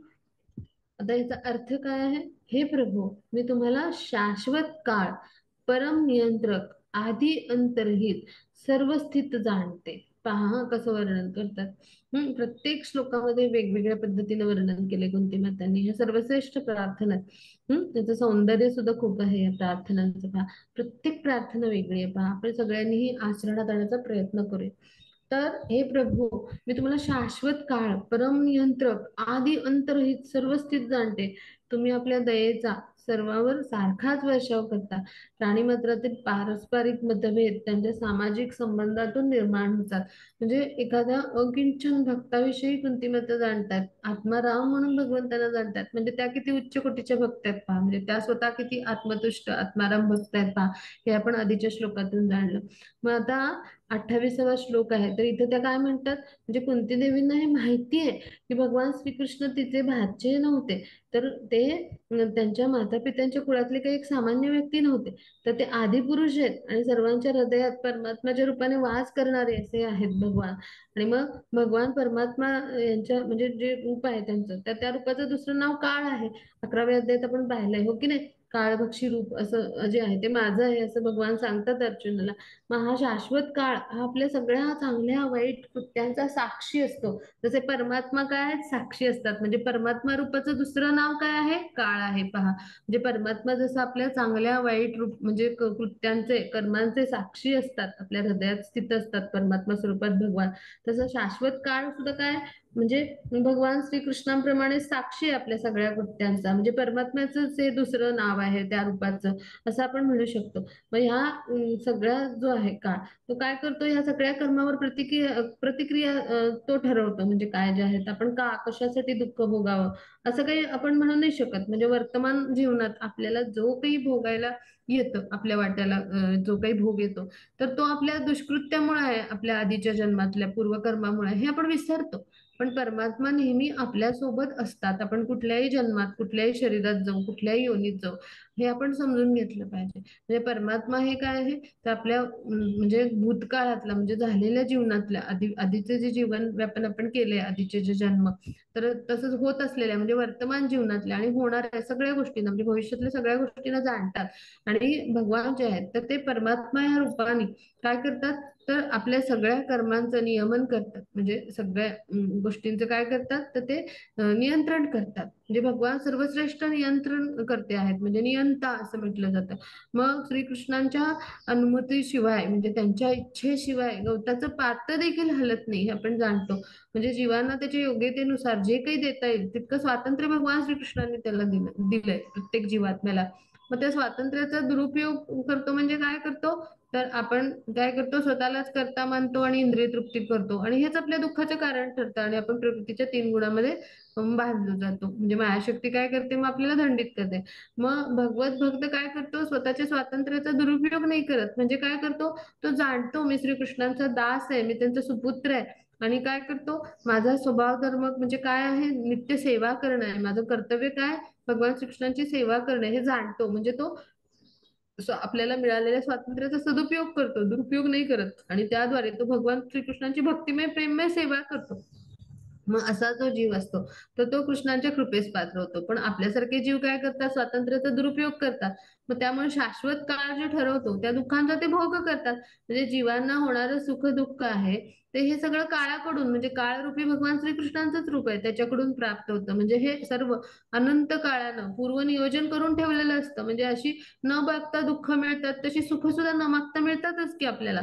म्हणजे काय, की आपण जे काही भोगतो हे सगळं काळानं आधीच नियोजन केलेलं असतं पहा. म्हणजे कुणीही भगवान श्रीकृष्णांचा ना शत्रू आहे ना मित्र आहे. म्हणजे स्वतः केलेल्या कर्माचा परिणाम म्हणून आपण प्रत्येक जण सुख दुःख भोगत असतो. म्हणजे समाजामध्ये ही भेदभावाची वागणूक जी आहे, तर ही जीवांनीच निर्माण केलेली आहे बा. म्हणजे प्रत्येक जण भौतिक प्रकृतीवर मात करायची इच्छा करतो. प्रत्येक जण अशा प्रकारे श्रीकृष्णांच्या देखरेखीखाली काय करत असतो, स्वतःचा नियती ज्याला म्हणतो ती निर्माण करतो ना आपल्या कर्मामुळे आपण. आणि त्यामुळे हे सुख दुःख भोगत असतो. पण भगवान कसे आहेत, सर्वव्यापी आहेत, सर्वव्यापक असं त्यांचं स्वरूप आहे. मग प्रत्येकाच्या कर्माचे ते काय साक्षी आहेत पहा. मग आदी आणि अंतरहित असे कोण आहेत भगवान, म्हणजे नित्य काल किंवा अथवा काळ असं ज्याला म्हणतो आपण. हा, तर ते म्हणजे कोण आहेत, तसे भगवान आहेत. मग हे सगळं जाणतात बुद्धिमत्ता, आणि म्हणून त्या काय म्हणतात, तुम्ही शाश्वत काळ, परम नियंत्रक, आदी अंतरहित, सर्व स्थित आहे, मी जाणतं. आणि तुम्ही सगळ्यावर सारखाच दयेचा वर्षाव करता.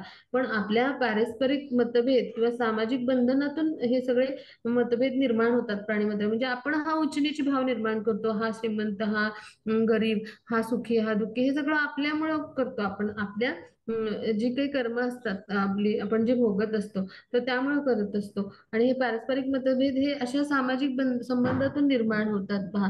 म्हणजे हे जे होतात ते, मग हे सगळं कुंतीमाता जाणतात. पण म्हणजे आपण काय करतो, श्रीकृष्णांनी दिलेल्या स्वातंत्र्याचा दुरुपयोग करतो, म्हणून असे सगळे सामाजिक संबंध निर्माण होतात आणि मतभेद निर्माण होतात.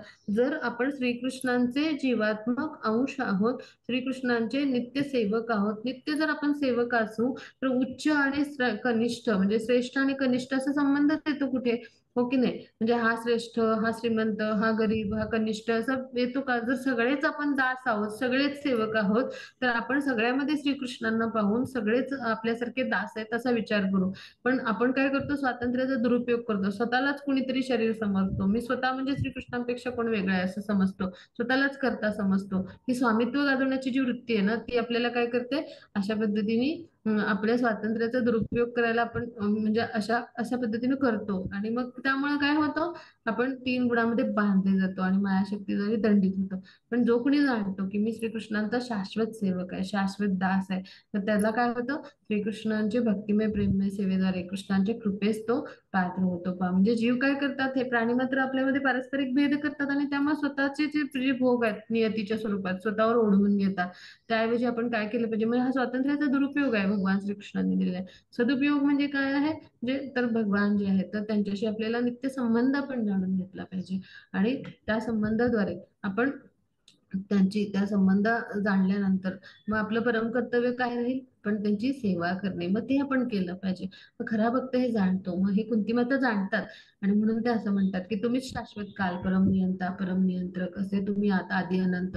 पण प्राणी मात्र काय करतात, हे सगळे पारस्परिक मतभेद आहेत, तर ते त्यामुळं आपल्याला आपल्या स्वतःवर ते काय करतात, की हे जे सगळं असं जीवन आहे 3 गुणांनी बद्ध, हे ओढवून घेतात एक प्रकारे. म्हणजे हे सगळं जाणतात. आणि ते कसं घडतंय, आपण या तात्पर्याच्या माध्यमातून अभ्यासलं, ह्याच्यावरून आपण काय समजून समजून घ्यायचं की अशी परिस्थिती आपण ओढवून घेतो, म्हणजे स्वातंत्र्याचा आपला दुरुपयोग करतो जीवात्मा म्हणून. त्याचा सदुपयोग म्हणजे काय, कृष्णांना शरण जाणं आणि कृष्णाशी असलेलं आपली नातं जे आहे तिचं जागृती करणं, म्हणजेच काय, कृष्ण भावनेची पुनर्जागृती करणं, हेच आपल्या जीवनाचं ध्येय पाहिजे. आणि त्याद्वारे आपण कुंती माता जसं जाणतात, म्हणजे त्यांच्यासारखा अनन्य भक्त कसा असतो, समभावाने राहतो सगळ्या परिस्थितीमध्ये, अशा सगळ्या संकटामध्ये दुःखामध्ये त्या कशा होत्या, समभावाने राहिल्या. आणि तसं आपण राहायचा प्रयत्न जेव्हा करतो तेव्हा कृष्णांच्या कृपेस पात्र होतो. आणि असा भक्तच केवळ कृष्णांना म्हणजे अशा पद्धतीनं जाणू शकतो, त्यांचं वर्णन करू शकतो. मग ह्या स्तरावर कुंतीमाता उन्नत आहेत पहा, म्हणजे किती सर्वश्रेष्ठ भक्त आहेत पहा. मग त्यांच्याकडून आपण हे गुण शिकले पाहिजे की अशा पद्धतीनं आपण भौतिक बंधनाचं कारण जाणून घेऊन आपल्या स्वातंत्र्याचा दुरुपयोग न करता सदुपयोग कसा करता येईल, म्हणजे भगवत भक्तीमध्ये कसं लीन होता येईल, हे प्रयत्न आपण केले पाहिजेत. आणि कुंती माता म्हणजे जे आहे तर त्यांच्या ह्या श्लोकातून आपण हा उपदेश घेतला पाहिजे की अशा पद्धतीचे प्रयत्न मी कसे करेन. हो की नाही, म्हणजे आपल्याला काळ हे नियोजन करणारं श्रीकृष्णाचं रूप आहे का, तर आपल्यामध्ये असणाऱ्या अशा वेगवेगळ्या आसक्ती आणि भोगण्याच्या वृत्ती, तर ह्यातून आपण कसे मुक्त हो, असं जेव्हा आपण विचार करू, म्हणजे तो आपल्या स्वातंत्र्याचा सदुपयोग असेल. आणि कृष्णांच्या सेवेत कसं मी रममाण होईल, स्वतःच्या इंद्रियांना कृष्णांच्या सेवेत कसं गुंतवून ठेवेन, असा जेव्हा प्रयत्न करू तेव्हा निश्चितच आपण देखील अनन्य भक्त हो. मग कुंती मातांसारख्या भक्तांचे सारख्या म्हणजे भक्त जे असतात त्यांचं काय करायचं असतं, त्यांच्या पदचिन्हांचं आपण अनुसरण करायचं असतं. मग तसे प्रयत्न आपण जेव्हा करू तेव्हा निश्चितच कृष्णांच्या कृपेस पात्र होऊ. आता पुढे जाऊ आपण.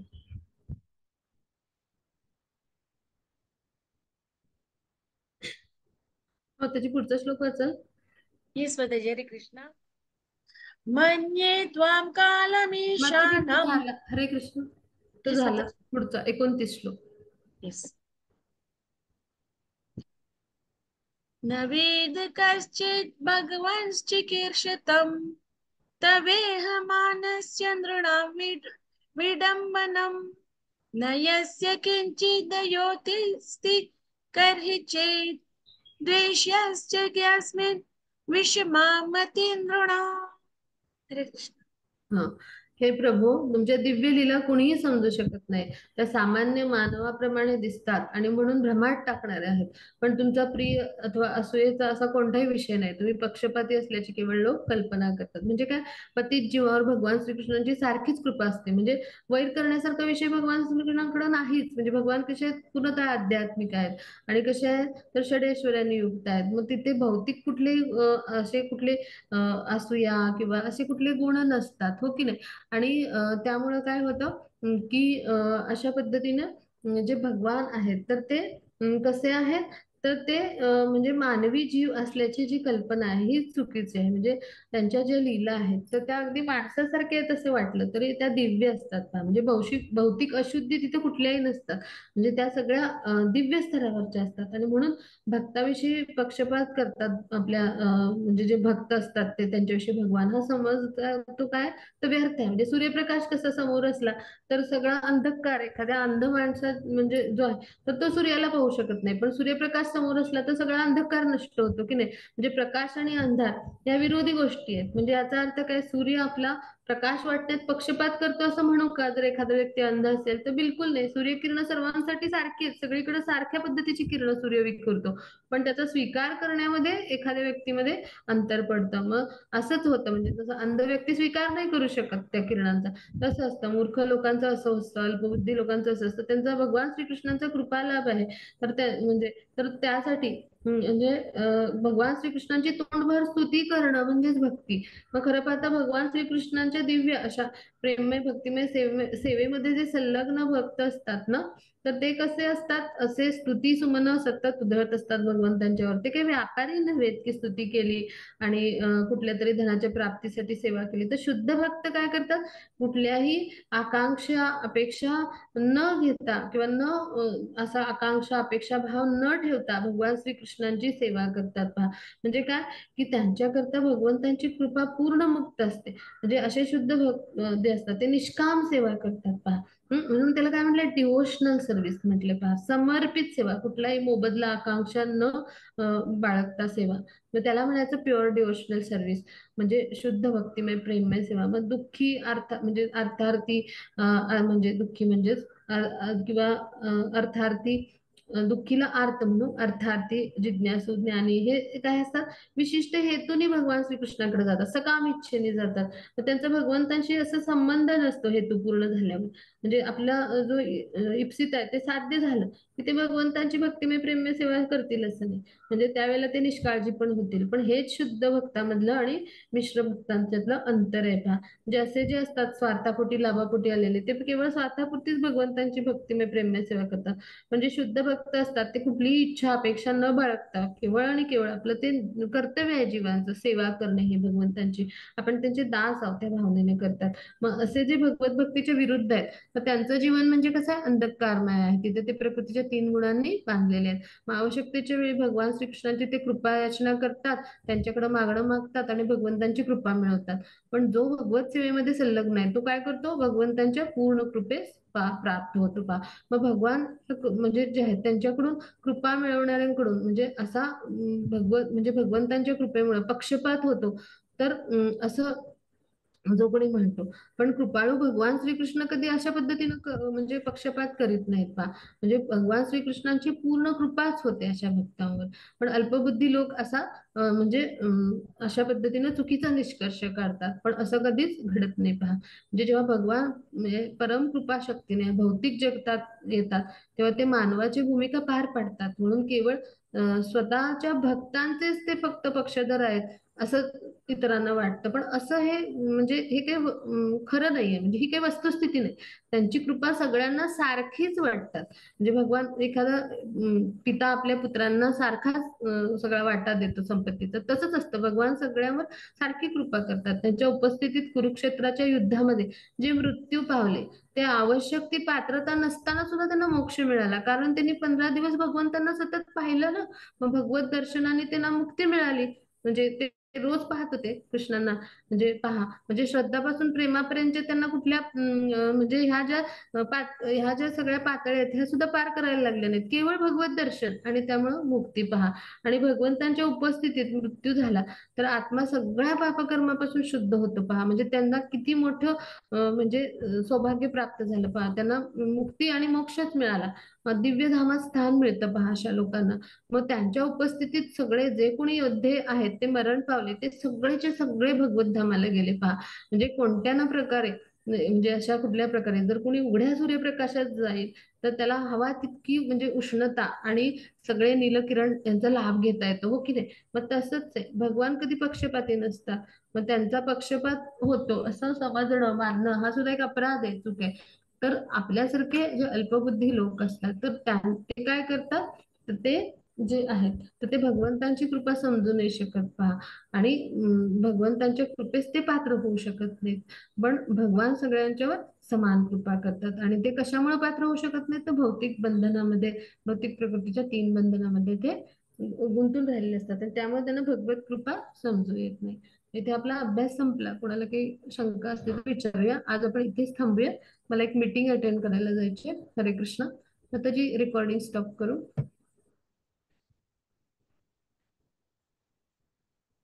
रेकॉर्डिंग स्टॉप करूया माताजी. हरे कृष्णा. हरे कृष्णा कुमुद माताजी.